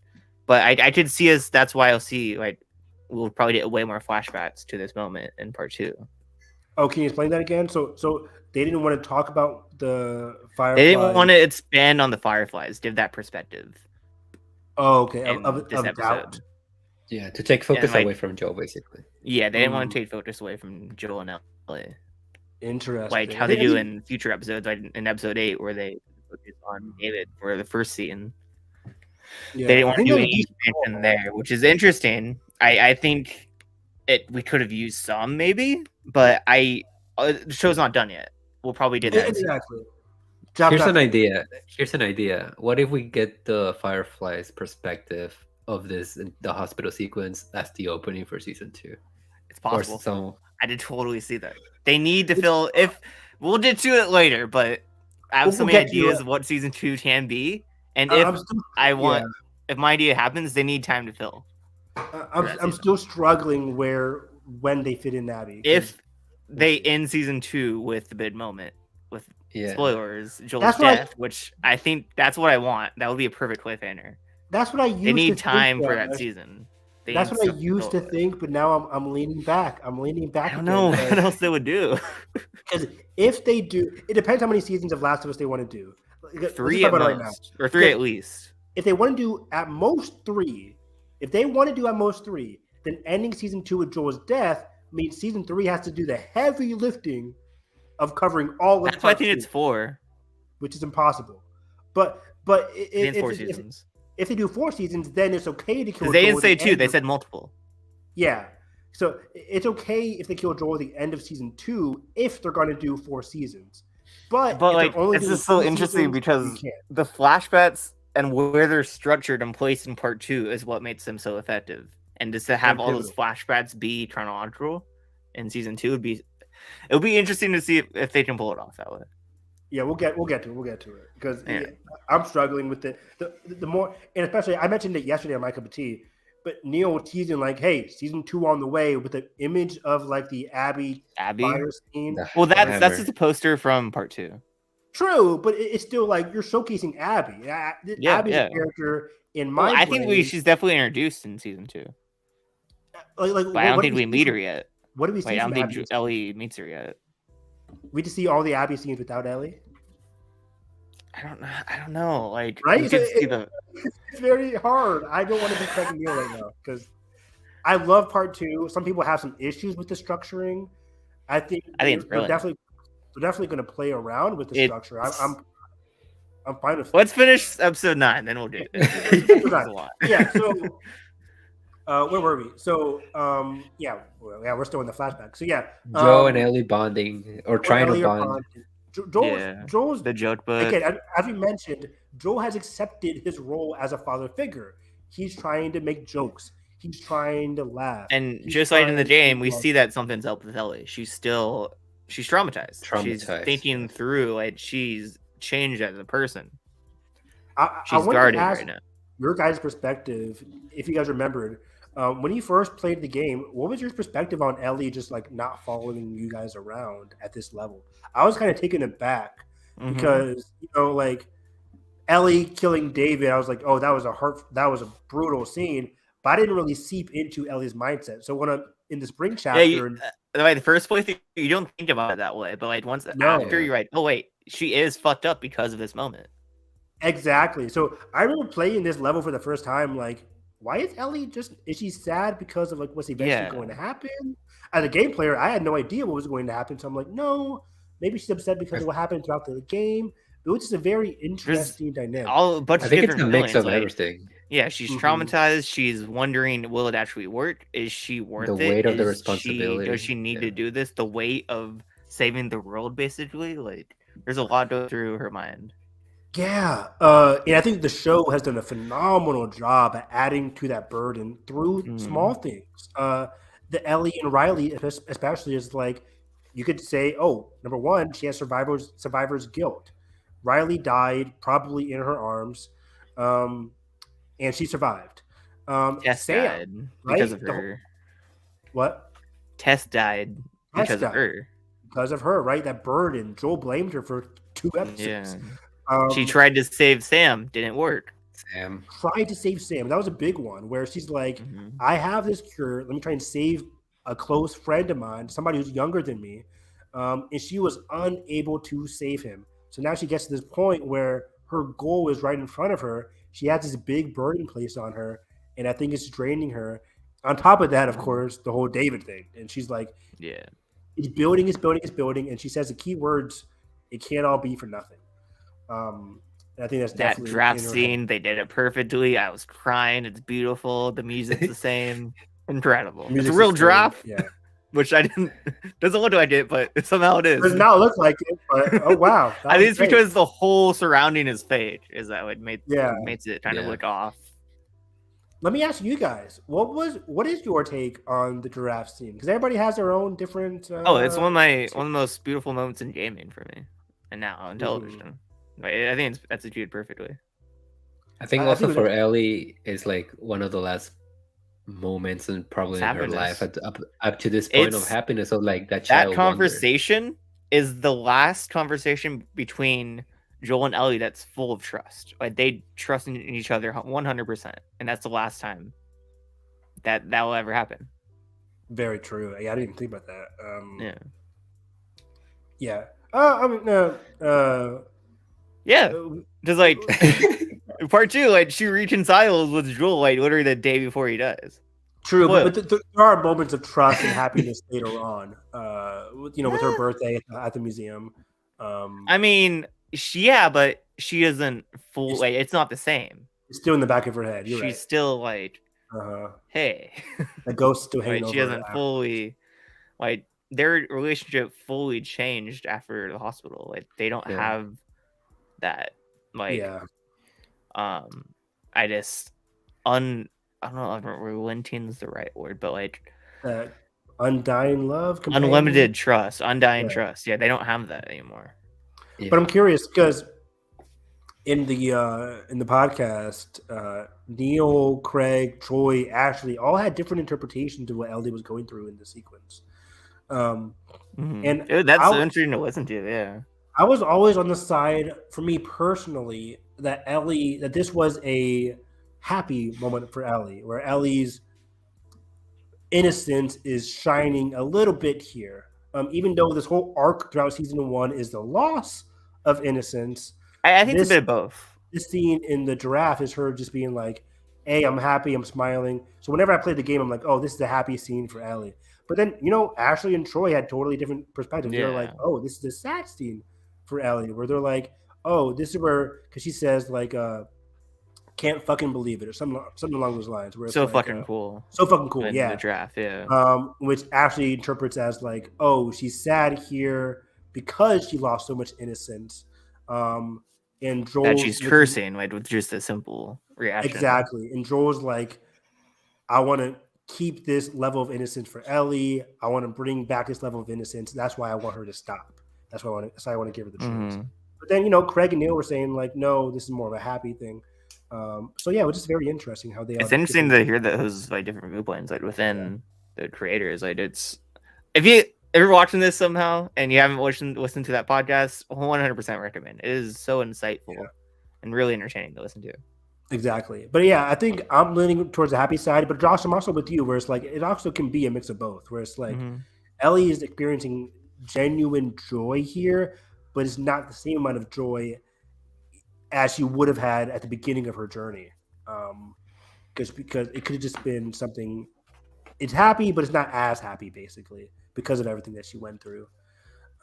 It's just a very interesting sequence. A simple scene with her laughing at a giraffe has so much layers to what Ellie's emotional mindset is at this point in the journey. But then Joel is so genuine here. He's like, we can stop. We can go back to Jackson. We can go basically revert our journey back into a place of happiness and peace. Which is so interesting. You see this a lot in heroes' journeys where heroes are on a big journey. They come across paradise, but they can't go to paradise yet because they have a big journey ahead. Joel is kind of reverting that, where he's like, I'm going to stop my process. I'm going to stop my journey and go back to paradise, a.k.a. Jackson. It's something I mentioned on the Mandalorian reviews when I say, like, Din at any time can just be like, me and Grogu, let's stop and just rest and do whatever. But he wants to continue based on his own ideas of redemption, blah, blah, blah.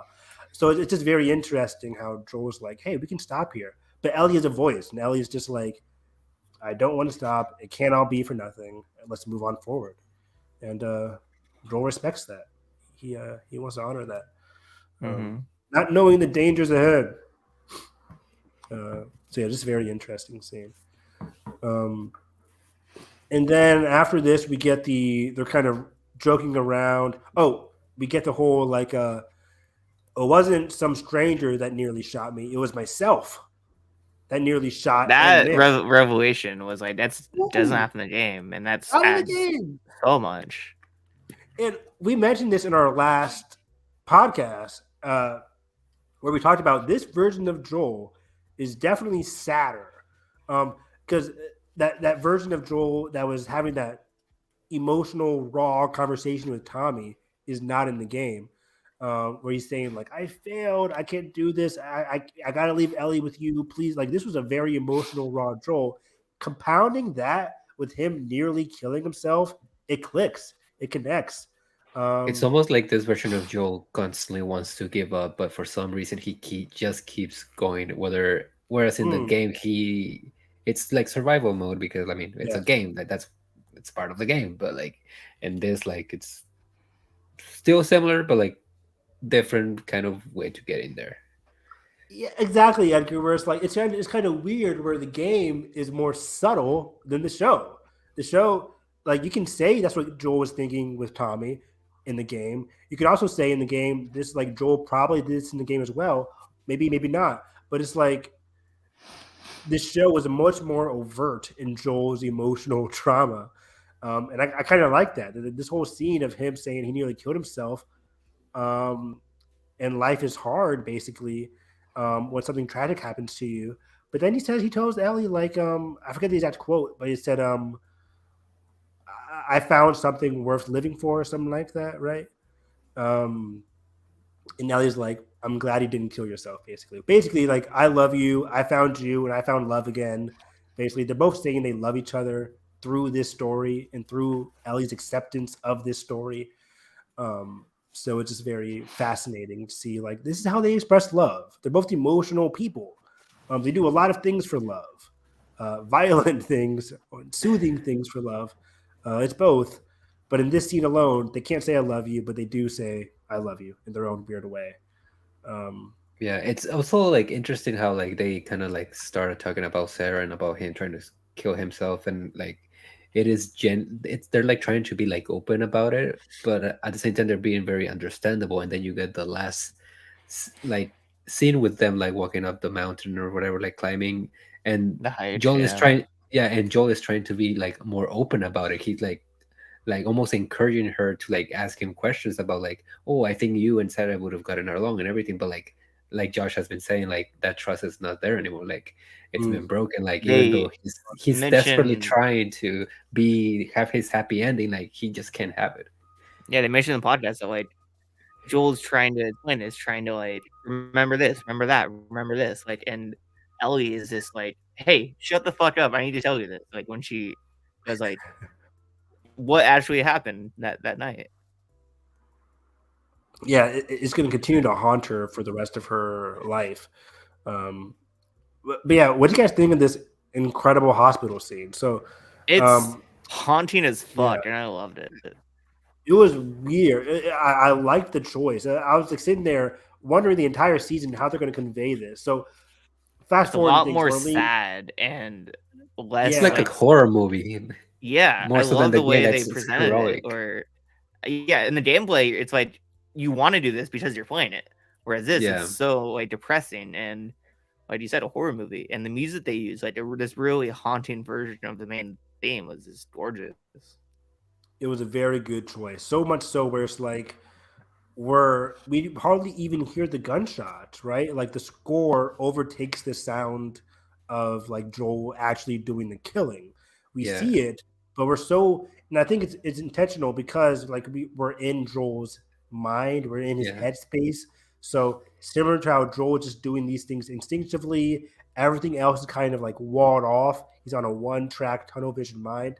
Because of that, the score overtakes the sounds of the gunfire, the people yeah. screaming. He's like It's almost like numb to the violence. He's just like getting there. Like it doesn't matter who like what he says, what Bill says in episode 3, like, and God helps whoever gets in our way. Like that's this scene essentially. 100%. People will call that episode filler, but yeah, everything that Bill said there happened in this episode. God fuck or yeah, fuck everybody who gets in our way.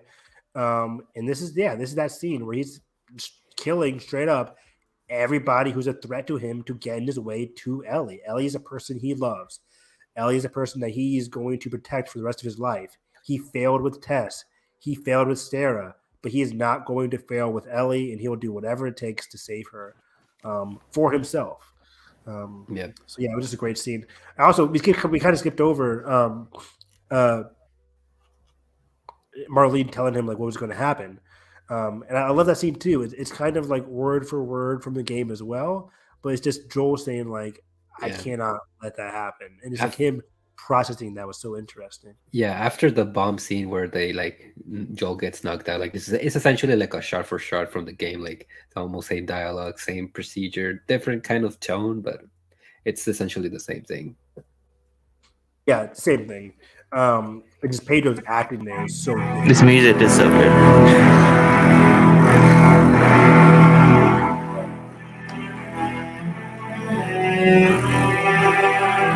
This is such like a chilling version of that theme.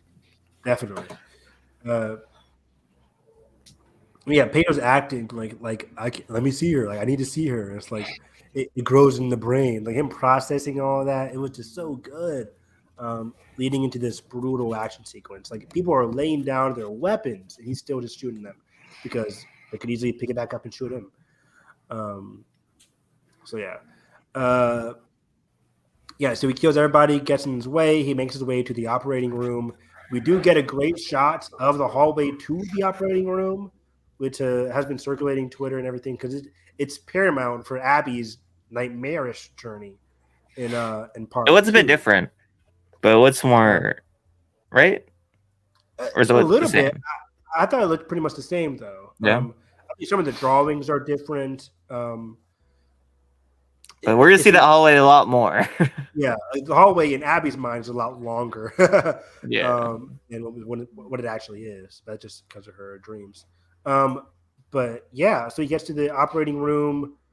He sees Jerry operating on Ellie. Sees Laura Bailey. Laura Bailey. Like, hey Laura. Is it hey Joel? Mm. No, I'm kidding. Hey Abby. Hey Abby. And then yeah, so he kills the doctor. He doesn't kill the surgeons. He's a better person than me. I kill everybody. I kill everybody when I can do that shit. It's not great. They all get the. We think Laura Bailey will come back as that doctor in season 2. Oh yeah, please. They said no. Like, they have plans to bring her back in a bigger way in season 2. Oh, interesting. Oh, Yeah. I didn't hear that. So I wonder who Laura could be playing. I don't know. Maybe Wolf, probably. There's a number of Allie's. There's a number of Abby's friends who she could be playing. Maybe Mel. Maybe I don't know. I'm about to say Mel. Maybe Mel is an asshole. It'll be interesting though. Yeah, you're right. Or just like someone in Jatson or someone. I don't know. Yeah, I'm excited. Yeah, Laura's fantastic. It should be a running joke to have like Laura, Ashley, and Troy like in every season playing a different character. That'd be cool. That'd be fantastic. But anyways, so yeah, we get this great scene. I hope we did a Jeffrey Wright back as that character. He should reprise that in part 2. The Isaac. Oh, Jeffrey Wright. Leader. I'm thinking of like the guy who played it. I'm thinking of Tommy's voice actor. Oh, Jeffrey Pierce. Yeah. Jeffrey Pierce. But yeah, Jeffrey Wright, 1000%, right? Like, play the leader. You'd be perfect. You're not into Westworld anymore. Come on, come back to HBO. Come on. Rest in peace, Westworld. So yeah, I would definitely. I didn't even think of that, Josh. Yeah, he would. It's perfect casting. Why not? Hell. Like he's gonna be in. He's a big name now. He's even bigger of a name now than he was in 2020. Yeah, with come Batman on, man. And other stuff. He was in, of course, the James Bond movies recently as well. Yeah, great actor. So what happens after this? So yeah, he picks up Ellie. The elevator sequence. Elevator sequence. Yeah, we get Marlene. Marlene's. She's like, you don't got to do this. Like you don't. You can still stop. And you feel for Marlene, right? She, given what we know, like she had the burden of killing Anna, taking care of Ellie. So she knows the emotional pain that Joel is going through. And similar to what Ellie said, it can't all be for nothing. For Marlene, it can't all be for nothing. She killed Anna. She risked in numerous fireflies just to get to this hospital. It can't all be for nothing, but unfortunately for Joel, it can, because all he cares about is Ellie. And because himself in a way. and himself. Yeah, he cares about himself and his own version of selfish happiness, of selfish love. I talked about how selfish Joel is in terms of episode 6, where he's like, I can't take care of you, Ellie, because of what I'm feeling. I'm weak. I can't be a protector, so I can't continue this journey with you. Not understanding, not really conveying, or not really understanding Ellie's feelings towards him. Um, so he didn't. So he's always been thinking about himself and his own emotional well being, not really thinking about Ellie. So it's pretty selfish. His own version of love is very selfish, and unfortunately, Marlene is in the crosshairs. Um, and she dies here. Well, actually, we cut away back to Ellie waking up in the car. Then we cut back to Marlene. But in general, Marlene does die in this sequence. Yeah. Again, it's It's basically edited the same as the game first too. shot. Yeah. No, Yeah, I'm so glad they kept the edit from the game where it's just like I'm glad the whole ending's the same video from the game because it works. It works. You don't need to change it. exactly. Or Joel's like You'd add a bit of pondering whether- nuance with the performances, but that's how it works. But That's how it works on TV. great, Exactly. So yeah, Joel's pondering it. Cut to Ellie waking up. Then he cuts it back to like Joel happened to be the one to kill and shoot Marlene. It's very great editing there. But yeah, so from here on in, Ellie and Joel's relationship is not the same. We do get an extension of the lie in the car, which is very funny. Where he's like, "Oh, there's a lot more people like you, Ellie. It didn't work. Basically, it didn't do a goddamn thing." But then she also says like, "Is Marlene okay?" And then we get Joel saying there Those was Raiders, a right? raid in the Yeah. hospital. I was like, "Oh, this is new, Joel. Like, keep it a small lie. Don't add on to the lie." That's how Don't you do get stuff caught. you can't prove. Like has proof. Like there's no raid. Exactly right. Like, don't. That's an easy way to get caught by adding to the lie. So that part was just very funny. Not really for Ellie because I think Ellie already is a kind of she's still like Yeah, Immediately, yeah. immediately. You should tell in Bella's performance. Like you can tell Yeah. where she's drugged out. She just woken up. It's crazy. So she probably is like trying to grapple with what's really going on, but also she can tell. It's kind of like in Poker Face. She can tell people are lying, but you don't know the circumstance and you don't know why, really. So she can tell Joel was lying in the car ride alone, but she doesn't know at all what really happened. Like, why is he lying? What really went down? Did he kill people? These are things she doesn't really know until part 2. But what she does know, unfortunately, is that Joel was not telling her the complete truth, which is the big thing. Yeah. Then we So, get yeah, to the like- hike. A few days later, we assume, maybe a few weeks, we get to the hike on the cusp of Jadson. Yeah. And Joel's telling Ellie about Sarah, how she loved to hike, how Ellie would have loved Sarah. They would have been great friends, even though they're different. Then Ellie's basically like, cut the bullshit. This is like, I've lost everyone in my life. Are you lying to me or not? Yeah. I paraphrase it. That's basically what she's saying. Yeah. Yeah. Like, answer this one thing for me. Like, is everything you said about the hospital true? And Joel's And immediately, Joel- yes. I swear. And she's, okay. Yeah. Then Okay. cut to And black. credits. Perfect. Season 2, baby. Same song, same edit, same cut to black. No. Didn't need Yeah. to change. But what does change is that, like, I think we see in Bella's performance, there's a lot more bit of like Doubt. doubt. Like, he's lying to me. What do I do? Like, Yeah. I'm Whereas- accepting it because I love you and we'll figure this out later. Or like Yeah. Yeah. it's in up the for game, interpretation just like it was in the game, which I fucking love. Yeah, well, the in the game- game, it feels like she's trying to lie to herself, convince herself, and here Exactly. she isn't. Good point. Whereas yeah, like and this version cuts that possibility out completely. Like, For she's sure. not getting into it at all. she seems more sad in the game too, where she's looking at Joel, hoping that he's telling her, like, that he's gonna tell her the truth or whatever. But he says, okay, and then that's it. That's it.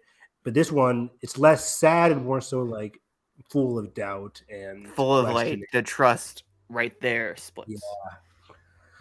Yeah. You see it in their eyes.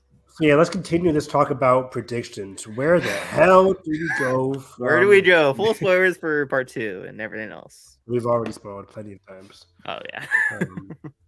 In the video alone, the beginning of this episode. Yeah.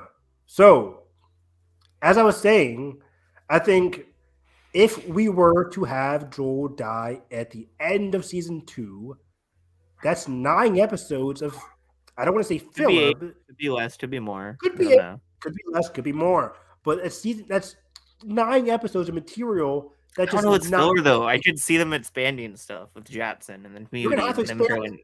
We need Yeah. 9 hours of expansion. And I'm fine with that. I'm fine with that. Brand new game. Yeah. Do it. There was what, 5 years, 4 years? Fill that out with stories. I also could see them like if they didn't want to like keep it until the end, like you know how Game of Thrones used to kill like big characters like halfway through the season. I know. Like Joffrey dies like in episode 4 or 5. But I don't see them. Like I can see I something. think they would like want to that. have Pedro at least for another full season. That's what I keep thinking too. Business-wise. Like, for the whole season. But for me, let's get this. And I'm sure it will be in flashbacks. He'll be in flashbacks, but like I don't think. Sure. I don't know. I think let's get this thing clear. I think the arc for season 2 that they have to tackle is Ellie's distrust or growing distrust of Joel. That's the arc for season 2. Their relationship continuing to split.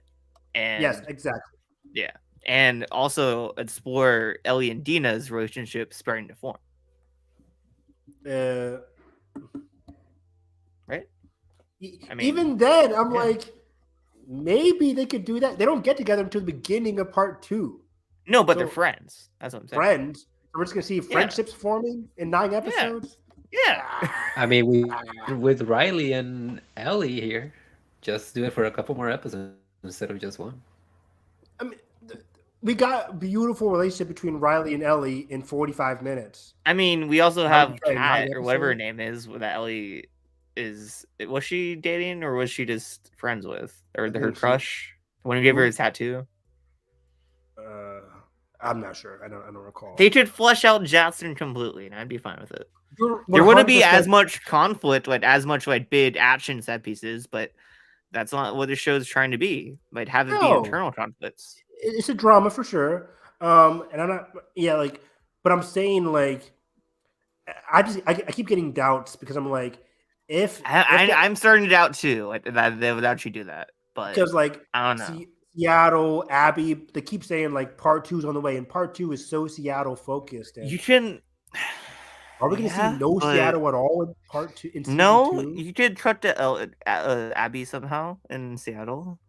But start Abby to establish that. I don't know.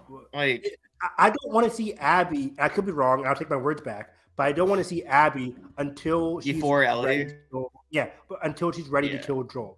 Like I think the introduction to Abby as this unknown figure looming over Jackson in part 2 is great. I don't want to sympathize. It would ruin the structure of part 2 a lot if they went that direction. Let her kill Joel, and then we learn more about Abby. But I feel like that's important. I don't know. I don't know how I want to see Abby. Maybe mid-season is when Joel dies. What? Maybe mid-season is when Joel dies, like episode 3 or 4. I'm starting to lean mid-season. But then that means like mid-season he dies. And I think Nathan what would the end of season 2 be then? The end of season 2 could be Ellie and Dina first arriving in Seattle. It's like, hey, this is our journey ahead of us. There's not much time between Joel's death and Seattle, though. It's not. I don't know. So like she goes immediately, like a couple of days after. It's so hard. Yeah, but you could have you can cut like the introduction of the Seraphites be the end of season 2. Like that's day 2, right? Is when Ellie stumbles across them. That's not an interesting finale, though. Yeah, it's not much. In terms of narrative, again, the narrative question. Because I think season 1, the narrative is because I think ending it at the theater would be too much to do in one season. You can't do that. Yeah, you can't do that. You can't do that. Ending at the theater. Because if you end it at the theater, then season 3 is just Abby. Yeah. Like no. So I don't think they keep the structure. I think they have to mix the structure up a bit. We're definitely going to mix the structure up, and I'm fine with that. There's certain things you got to keep. You got to keep the. You can change the structure, but you got to keep learning more about Abby until after she kills Joel. That's That's true. important. That's important. I don't give a shit about Abby before she kills Joel. I don't want to see this random girl Maybe we get mid-season Joel killing Ellie, or not that. Abby killing Joel. Then maybe cut over to Abby's experience getting to that moment. Abby said, yeah, which would be interesting. Her flashbacks to her at the hospital, her going to Seattle, her life up until her killing Joel would be really interesting. There's a lot from Abby's that's also missing, that way, right? Yeah, because there's also do a different take on the theater moment, instead of having Ellie's time in Seattle, then Abby's time in Seattle, have it be that'd be really interesting the way they switch it up. Yeah, I would love that, because I think Abby, you still have the same effects. It would. I think Abby is a character. We could have Abby inside of the hospital, where instead of in part 2, Joel kills everybody, then Abby goes into the hospital, oh, what happened? Have her be while he's doing it. Yeah. While he's doing it, she could be there.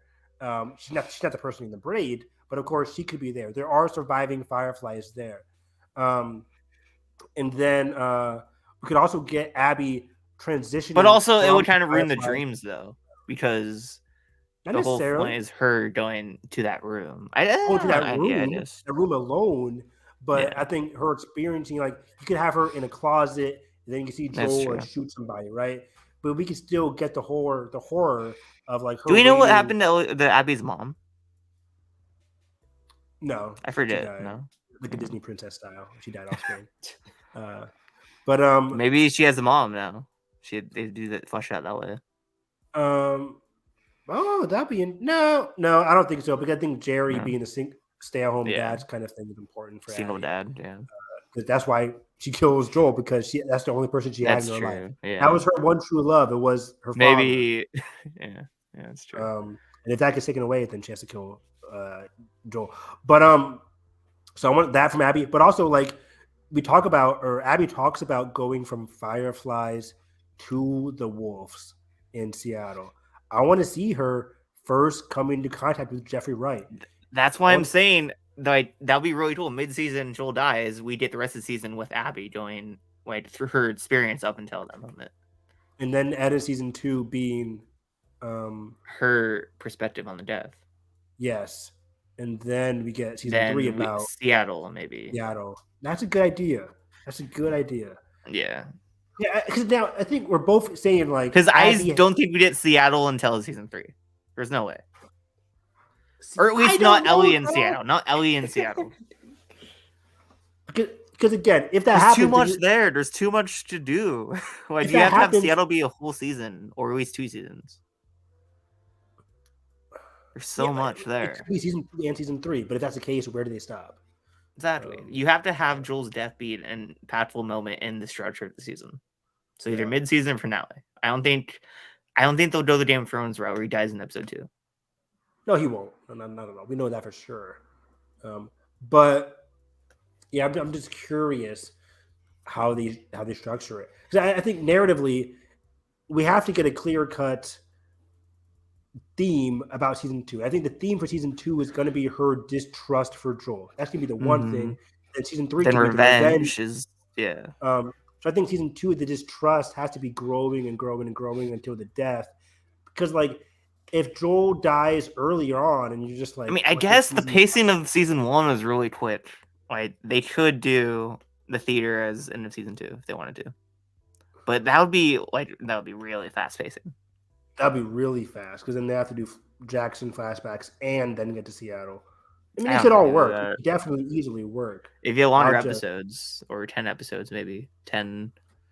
Maybe everything works so well here in part 1. Exactly, I have full faith that the themes, the complex themes and character relationships are going to be paramount. Because pacing might have been fast here, but I think the character relationships between Ellie and Joel were very good. Bill and Frank, Henry, Sam, even new characters like Kathleen, right? All these new characters, new returning characters added to the themes. It worked very well. They even Regardless of said that like there will be major differences, like there was in season 1. Like they're to keep the same moments, the pivotal moments, pivotal characters, pivotal beats and themes. But they better keep they're Seattle gonna be- too. They They have got to to. keep Seattle. Yeah, They have it can't to. be Yeah, fucking. you can't pull a Kansas City on us. Like, you can't pull Kansas City and Pittsburgh. Seattle's integral to part 2. Exactly. Kansas City and Pittsburgh, it didn't matter, but Seattle's important. Same with Santa Barbara. Yeah, Santa Barbara's important because Seattle's so close to the ocean, to the islands where the air I fights think are. It's important. Santa Barbara is like another season. Nah. Like after the Abby Elliott fight in Seattle. Nah. No, he used to do it all the same season. They could do that in similar to how the last episode was 45 minutes. That last part of Last of Us Part 2 with Ellie because like down. Last of Us 1 has them traveling more. We see more of them traveling. True, That's but a big trip. The whole Santa Barbara part can be just 45 minutes. And you have to get the point of trust. So like Ellie, you want to be annoyed with Ellie because she should not do this. Like, but she's fueled by revenge. Like, you need to put that point across.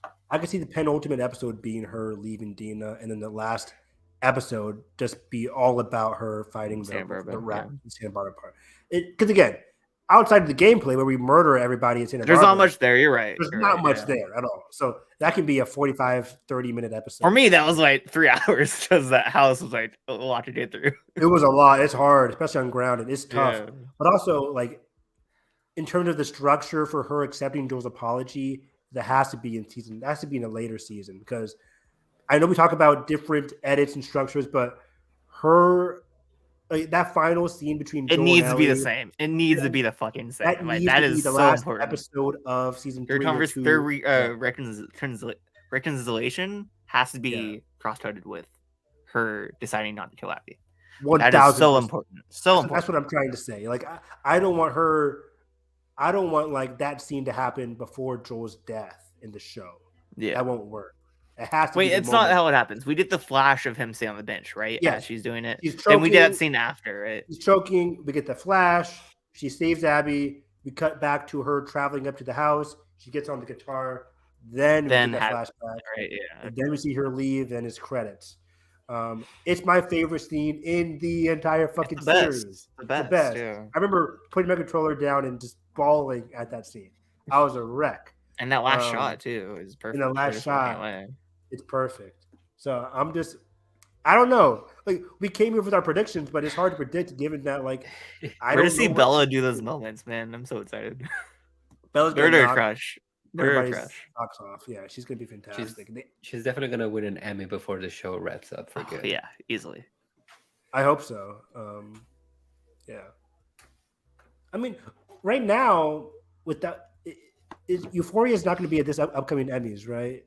We'll have Succession and Last of Us are the big drama players, at least this year. Bella could win Best Actress. Who is she competing against if not Zendaya? Laura Linney's not there anymore. Zendaya's not there anymore. Those are two.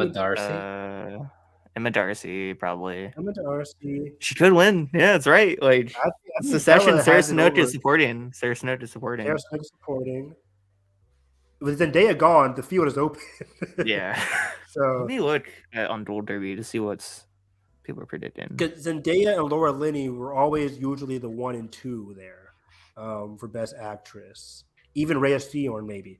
But with Bella there on a popular show, lead actress on a drama series, I don't think she's competing with anything. And it's not a limited. Oh, Melanie Linsky for Yellow Jackets. Possibly. But last year, I had her Crown also. The Crown. The Crown already aired? I don't know who, but I don't know. I haven't watched it. On Gold Derby, so. I would say Last of Us has more of support than The Crown. Wait. Yellow Jackets is a good call.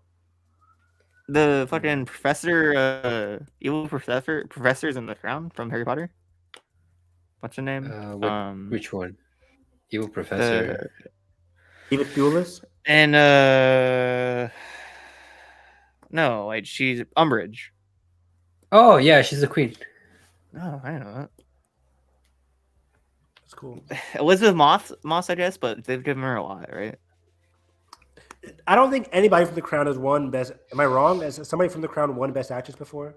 I'm sure that Crown has swept before. Crown has swept, but I don't know if the Best Actress one specifically. Willie Rose Depp and The Idol. Yeah, there's a lot of Yellow Jacket people. Emma Darcy maybe is her biggest. Helen Mirren I from feel like 1923. I don't know if that's big. I would say Melanie Linsky at this point. Melanie Linsky, if season 2 is as good as season 1 for Yellow Jackets, Which I've heard it Melanie is. Linsky, I still heard need it to is finish too. season 1. It's really good. So I would say Melanie Linsky, Emily Darcy, but I would still put Bella. Not my bias aside, just in terms of popularity, The performance alone, yeah. and performance alone. I it's more love what consistent. Emma did, but it's great. Yeah, I Emma love was that in we the have last 2 4 episodes. non-binary actors in there. That's awesome. That's awesome. Yeah, you're right. No women. So yeah, and Melanie Linsky. I forgot if Light the Lotus presentation- is drama. But there's no Best Actress thread in there. Not actors, but I'm saying it as a whole in the Emmys. Like that's something to be like drama series, best drama series. That's to be the HBO category. Succession, White Lotus, The Last of Us. House I of would Dragon. put in terms of Emmys because White Lotus aired a lot earlier. I would say Succession. People fucking love White Lotus though. Succession, Last of Us, White Lotus. I'd say in White terms of Lotus is thread. above Last of Us, unfortunately. For best drama. Oh, I don't know. Succession's winning, but yeah, Yeah. Last season, of course, it's fucking winning. exactly. They're not going to pull a Better Call Saul or anything. They're going to award the hell out of that show. Do we think Andor's nominated though? I think Andor will get in. It's been nominated I think it everywhere will. else. If Mando got in like season 1, yeah. Like Andor got in at the Golden Globes, it got in at the Critics' Choice, it got in at other TV awards. So like, it's definitely getting in. How many awards? Wait, Better Emmys Call do for Saul. Best They're Drama? still counting Better Call Saul for Emmys this year. Yeah, Maybe because part the 2, last, right? The last 4 episodes of the final season aired I just after. Seahorn could then. Yeah, I think they'll do That's Bravo supporting and though, right? Yeah. Ray is supporting. Better Call Saul for them nominations to win. They're not going to get any wins. It's unfortunate. Yeah. Leftovers. Man, that comedy series is so stacked. This year, Yeah, Ted Lasso, Abbott, The Bear, Aaron Abbott, Barry, yeah. Only Murders, Miss Maisel, Poker Face, Wednesday. Damn, you're right. Oh my gosh. There's probably more. The Bear will too. have the This is Bear what will I have have the as a 10 advantage. or as a 9, 8. What We Do in the Shadows, Shrinking, The Great, Atlanta, That's crazy. Beef, Yeah, which is wow. the new Yeah. Stephen Yeun, Ali Wong show. I think for comedy, we'll have a separate Emmy show for that. But like, I think, I think for comedy, it's still between The Bear, especially because The Bear is having the second. Bear, season Barry, and Ted now. Lasso and Abbott. Because The Bear, No, Ted it wasn't Lasso. nominated. The Bear wasn't nominated last year because it came after the cutoff. It was right? after, yeah. But we also have Ted Lasso's final season.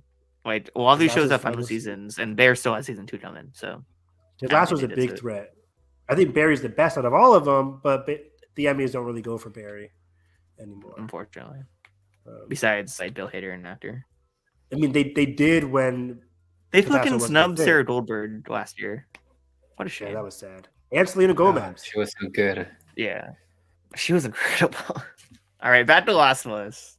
Back to This Last of Us. was a phenomenal Us. first season. Phenomenal Yeah. adaptation.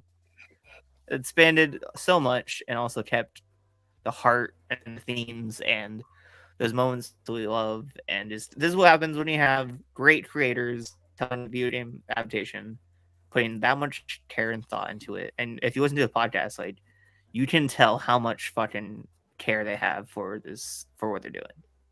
Especially Trade Mason. Definitely. yeah, I think perfect. Craig has had such a big jump in his career, right? Like Chernobyl was fantastic, but before that, he wasn't doing these like big. I still need to watch Chernobyl. Oh, Chernobyl was I excellent. haven't Dude. seen It's it. I need to phenomenal. watch it. It's only 6 episodes too. Really? I love Craig as a thinker, as a writer. I love how he gets invested in his characters, in his world, as I heard on his podcast. So yeah, I love this entire first season. I'm just giddy with excitement for what they're going to do. You can in tell, season 2. but like with what they set up, like they of course want to do part 1, but they really want to do part 2. Yeah, If Yeah. they really and want to adapt that. but before we end, I also think it's important to mention like some things they talked about for season 2 was like they're going to dive more into the infected. They're Which going I to would love because people that. complain about the less infected, but there's a lot of infected in part 2, and I think it's going to Neil be hard to also ignore. like has said in interviews that like he want like if he were to make a part 3, that he would take some elements from the game, which I think would be the Cordyceps stuff. That'd be I don't want really that cool. though. I don't That'd be want that for really the cool to game. do though. Just step on I different don't want to areas and like tiptoe over my ass. it'd be fun. It'd be really interesting. It'd be a cool mechanic. It's something that works, I think, better live action than in the game. Because how do you I think like? so too. But like How do you if you have dodge all this vines in the game? like next gen shit, maybe it's on PlayStation 6 at this point. Like Yeah. they'd find a way to do it. And people keep thinking that like people. There's some sources that say like no matter what Neil was saying that part 3 is definitely happening. So I don't know. I don't know. No one knows. I'll They've believe what I said see. that like they're working. They've decided on what the next project is. They're working on it. Obviously, I'm sure we'll find out Then next year or two. didn't they say it was gonna be like a fantasy adventure thing? That's the rumor. There's a rumor that's either part 3 or like a new IP, which is fantasy or Exactly. something. Wait and see. You don't So know. right now, I'm just excited for the multiplayer. Give me that. This summer, hopefully. You did an announcement this summer. Maybe it's just announcement this summer, release date this fall. That's what I'm hoping. Hopefully, yeah. Um, I mean, if it's the free to play like bid live service game, we think it is, then I'm sure they just drop it later. I would play that for the rest of my life, like I do. Oh yeah, yeah. And only Naughty Dog, they're not to do like a shit quality project. Exactly. But yeah, I'm giddy because I loved what they added with part 1. Part 1 was my favorite game. They added so much. Like the whole David religion thing just blew my mind. And I was so happy they did that. The whole Anna backstory, the whole first episode living with Sarah for that last day was so much. It was so cool. The Bill and Frank episode as a whole. Wow. Henry and One of the best Sam. episodes of television, like Exactly. Henry and Sam, like making Sam deaf in this instance. I was like, oh my really gosh. cool Like, change. Yeah. all these I'm comfortable saying every single change Melanie they made Linsky's character was great. Melanie Linsky's fascinating, Kathleen character. I'm so happy with all these changes. I know part 2 is going to make some great changes. I love part 2 so much. Part 2 is my favorite game now. Like, after part 1, Yeah. I've started replaying it. Like it's just so fucking. I go good. back and forth because part 2 has some fantastic moments. I have no The complaints. gameplay is better. I think the story is more complex. Like I'm so It's- excited. It's great, dude. And I'm sure we'll do another episode dedicated to all of part 2 soon. Yeah, once we hear some more news, I need to replay it again. And once we get more news and stuff, like a year or so. I need to finally do some permadeath settings because I haven't done that. How? I never do that. I need to do it. That just sounds like hell. It probably will be. We'll see. But yeah, find me again at Harris EV9, talking all things Last of Us, anime, movies. Tonight, I'm doing a commentary of John Wick Chapter 3, Parabellum. This week, Chapter 4. This week, Chapter 4. So follow me at Harris EV9 to watch our commentary tonight. And I still do Mandalorian Bad Batch reviews on the weekend. So yep, that's on Nathan's channel, right? Yep, exactly, on Nathan Rojas's channel. So yeah, that's me. Awesome. Edgar. Yeah, you can find me at ETG on Instagram, Twitter, Letterboxd, all the good stuff. You can check my Tetris review at Loud and Clear Reviews. Really good movie. You should watch it, George. You were shitting on it last time that we were here. What else? Oh, yeah, I'm catching up on the Evil Dead movies because I'm really excited for the new entry of the franchise next month. So I'll probably be tweeting about it on Twitter. So yeah. Real quick, after Nathan and I do our John Wick commentaries, we're going to go through and do commentaries for every single Evil Dead movie because I've never seen a single one. I've never seen. I should. I've never seen the one also.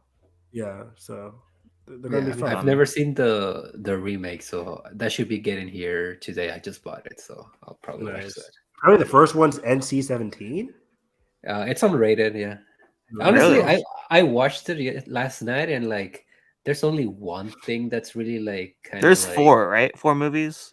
There's the Yeah. 3 first ones and the new one, right? Yeah, it's the 2013 trilogy one. and the remake. Yeah, Yeah. the Cool. remake. Cool. And you'd find me at Josh D. Woodbury on Twitter, watching through Mrs. Maisel right now. My final Hey. rewatch before the final season in a few When- weeks, which I'm when very does that excited come out? about. April Next month? 14th is when it starts. Oh, okay, cool. 3-episode premiere, then it'll be weekly after that. And that's one of my favorite shows of all time, so I'm very excited for it. Very bittersweet because I love that show so much. Be sad to see it go, but I hope they do a good season. And yeah, you'd find this podcast at WHFG Podcast on Instagram and Twitter. And on our audio, all your favorite podcast services, we put out the audio versions of most of our shows. If you want to listen to it that way. Yeah, for find out announcement stuff there. And next will probably be what?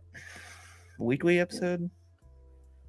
Or monthly? Monthly The recap? monthly episode. Obviously, Probably. March recap, it's going to be big.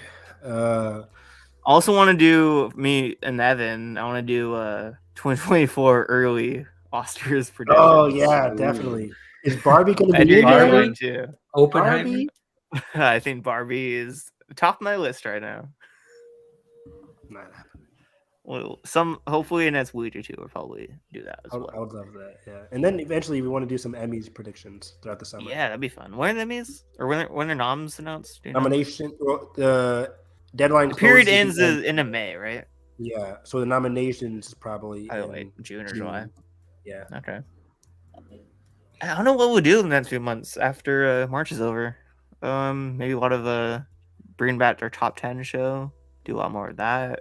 More top Do 10. some more commentaries. Maybe do some new Commentaries. stuff. I don't know. Yeah, our last commentary was what? Krampus? Was that our last one? Yeah. Yeah, I think so. That was fun. So Yeah. yeah definitely. Dunkirk. All right. Dunk commentary. Midkirk. Snooze Kirk. Hey, David Giselle says it slaps, so you listen to it. Oh, well, Damien. Okay. Rare L.